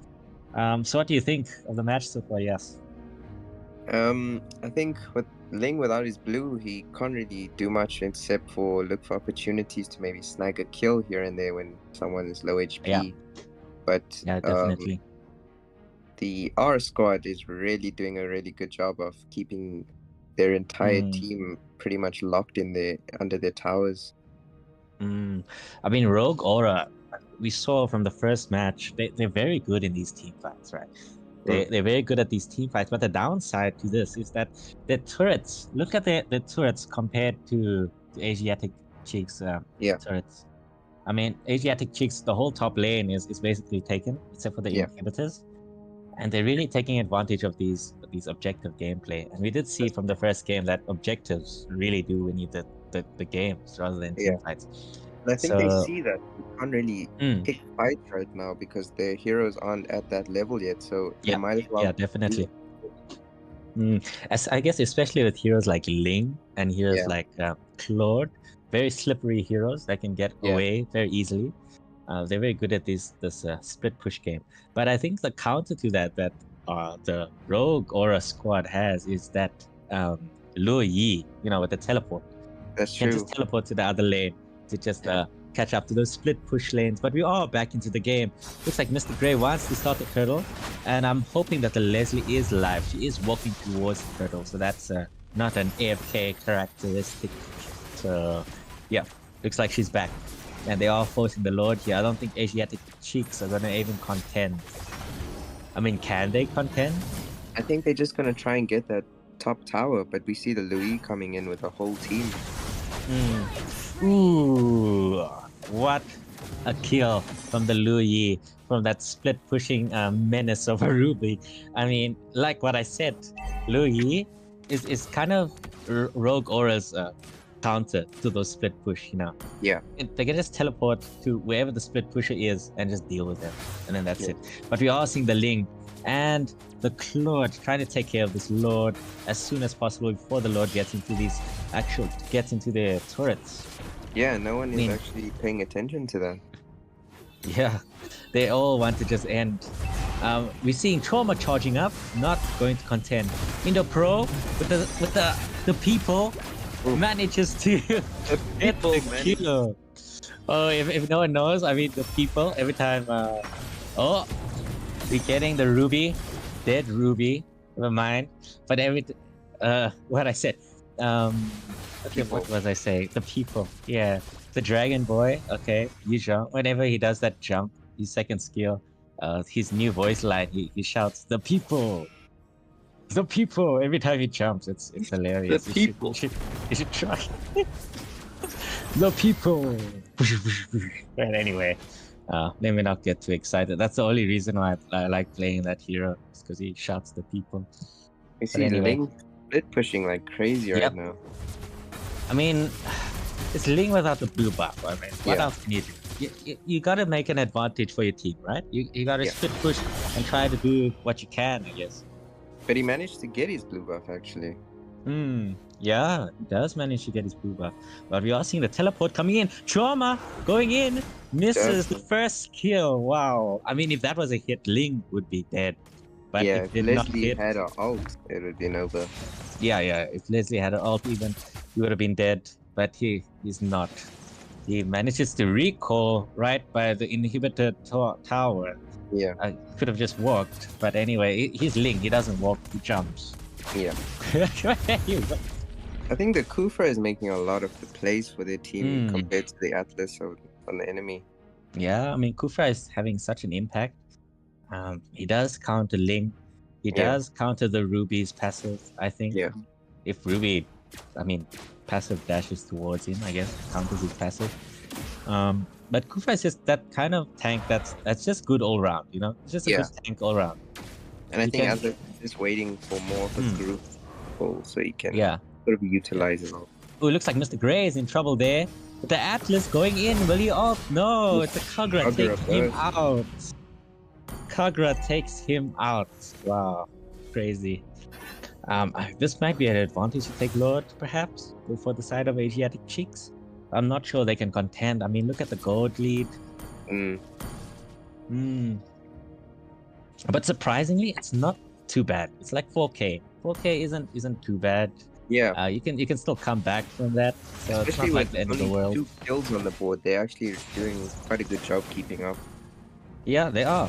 Especially with towers, they're doing a decent job. But we are look at seeing lane. Look at the bot lane. But you are seeing Rogue Aura also pushed quite a lot of towers there. I think that's because of their early game advantage, right? They really took advantage of that early game. That Lord really took about 4 towers. Ooh, the Atlas coming in. Will he ult? No, he's not. Oh, he did ult. The Link coming in with the swords. Manages to get the kill. Crazy. And we are seeing that. Oh, Foop. No, it's not Ling Barrage. I don't know what that is called. Ling is just showing this power spike, this late game power spike. Mr. Grey is still alive, but will he be alive in a few seconds? No, he is.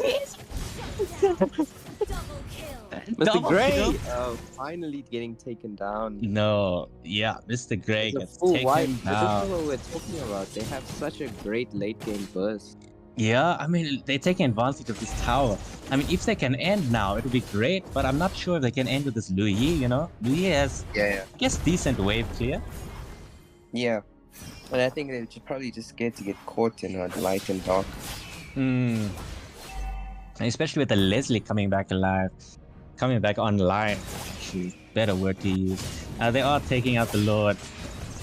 With Mr. Grey down, it's pretty much free we Lord. see the Louis teleporting in. Ooh, Louis coming in. Black Dragon form coming in. He's dead. People takes the Lord. Oh, wow. The people, man. It's the people. He's doing it for the people. Wow, look at this Black Dragon. Just coming in there with his passive knocking off. And we are seeing Danielle with the burst. Gets the marksman down. Wow, very nice. Trauma in trouble. Trauma is dead. Trauma is dead. Yeah. But we are seeing Mr. Grey there. Mr. Grey is just camping there. Taking out the... Wow. Okay, very, very well played for Mr. Grey. They're just taking out the marksman. But this trade, I mean, this just went south for Asiatic Chicks. I don't think they expected the Louis to teleport right behind the Lord. Yeah. But we are seeing the Atlas going in, as well as the Ling, but he's getting knocked up. Oh, will he get the... Yep, Ling does get the kill on that Yu Zhong. Looks like a wipeout. I think that was a bit overextended from the side of Rogue Aurora. Yeah, it was. They could have taken advantage of that Lord, but I guess since they weren't as patient, they just wanted to end as soon as possible, right? Yeah. I mean, I guess it's the right... I guess the mindset is there because they have a decent, like, early game-ish kind of job. Yeah. But they do have the Leslie, so it's actually quite balanced. I don't know what I'm saying. But I guess against trying to I do guess that finishing as soon as team possible, right? Yeah, but against a team that has such crazy burst damage is kind of dangerous. Yeah, true. But I'm actually disappointed in this Atlas here. I'm actually expecting a bit more sets from him, a bit more engages here from him. Once he gets that nice ult, you know, that he can change the tide of the game, but does not get the ult to connect. Unfortunately, we are seeing the Ruby there, just a little bit of harassment. And wow, Ruby is getting taken out, but gets taken out by the Dragon. Dragon going in. Dragon taking down the Atlas. Atlas dies. Ling dies. Ling dies. Yu Zhong dies. It's just bodies everywhere. Oh, Claude dies. I don't think they can defend it. They Ooh, even looks like teleporting they're straight even to the teleporting base. to the base. They just want to end this game right now. They don't want to let the Asiatic Chiefs get that late game power spike. They want to end the game right now. Very well played so far for Rogue Aura, but can Danielle defend? I don't think she can. Oh, it might be a triple kill. You don't know. Oh, Danielle is dead. Oh, and that is the game. From Asiatic Cheeks versus Rogue Aura. The game goes to Rogue Aura. Wow. Crazy game. Crazy game. I mean, just I don't know what to say. I mean, you did see Rogue Aura just really took advantage of that early game, right? With Mr. Gray. With that Julian. Julian just levels up like before everyone else. From level 3, you can already start doing these snowballs and doing these damage. But Asiatic Chicks, I mean, I don't know if that Atlas was worth it because he was really struggling to get into those initiations. You know, That's he's really true. struggling And to get into compared those. to the Kufra, who was just nailing everyone. Yeah, I mean, Kufra is that type of hero that he really surprises you. You know, he can just jump into your ass and you're dead. Oh, sorry, I should actually keep it PG. But anyways, if Kufra jumps you, you just know. You just know You're already. not alive. Not alive. But yeah, Asiatic Chicks, I mean, they did play very good ML, okay, with the split push, and the late game was pretty decent. And they took advantage of that late game opportunity. But the one thing I can say is that that Lord fight at the end, where that Louis just teleports right behind them, and they did not see that. Yeah, I mean the Louis, I guess it worked very well for Rogue Aura for them to get to places, you know, for them to do these team fights that they're so good at. Yeah. Louis is just very good in obviously enabling that, and it won them the game. And as you're saying, against someone that like a Ling, the only thing faster than flying is teleporting, you know. Yeah, I guess you're right. Yeah. But anyway, I think that's it from us, the commentators. We'll give it on to the panel. To Fluffy. Yes. Very good game coming out there from both these teams. I just think the Link struggled a bit too much with the Kufra. Not my favorite pick to go into the Kufra, obviously. Ruby having a good game for the side of Asiatic Cheeks, but I just feel the side of Rogue Aura just dominated from the start. They had a bit of trouble every now and then. But yeah, very good game coming out in the later stages from them. Samara, what's your opinion about this game? I think even though Rogue Aura, like, they didn't really watch the stream or anything, but I think they themselves knew what they did wrong in the last game that they played, and so they really improved their performance in this game. You know, with their pickoffs that that Kufra was doing, the amount of damage coming in from Mr. Gray, and the positioning of the Liu Yi ult. They really made good use of what they had available to them, all their utilities. And yeah, hats off to them. They really showed us some improvement from last game to now. Of course, on the side of Asiatic Cheeks, I think the real issue there was that Atlas, even though he's such a good the, the word just evaded me. Yeah, Set tank. no, that's not what I was gonna say, but okay, I'll use that tag. So yeah, he's such a good set tank, such good set potential, but he never really managed to make good use of it. I only saw him ulting like 2 people at most, and that was like only once or twice.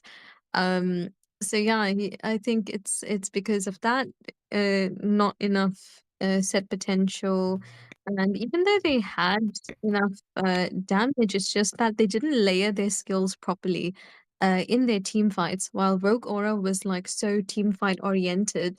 So yeah, well, GG's to both teams. I think both of them did really well. And at one point, I wasn't even sure which way that match was going to go, but yeah, that's all I have to say. Yeah, very great match. Sometimes Asiatic chicks did have a few plays that were quite good. I think Rogue Aurora learned from their mistakes in the previous matches, definitely, or the previous match versus Rise. They saw, okay, we didn't push as a team, we didn't do the objectives when we needed to do, and you could see that mindset definitely did change in the last match. But yeah, I think that was the last match that we were supposed to do tonight. Yeah, So yeah. I This don't know if anyone else has any final words. Yeah, Sip will probably do a quick. Seppi. Okay. Oh. Okay. All right. Okay. Guys, sorry for laughing. You guys wouldn't understand, but yeah, we're going to end that off right here. Thank you guys for watching and tuning in. Any last words from any of our commentators? Yeah, Steel. No.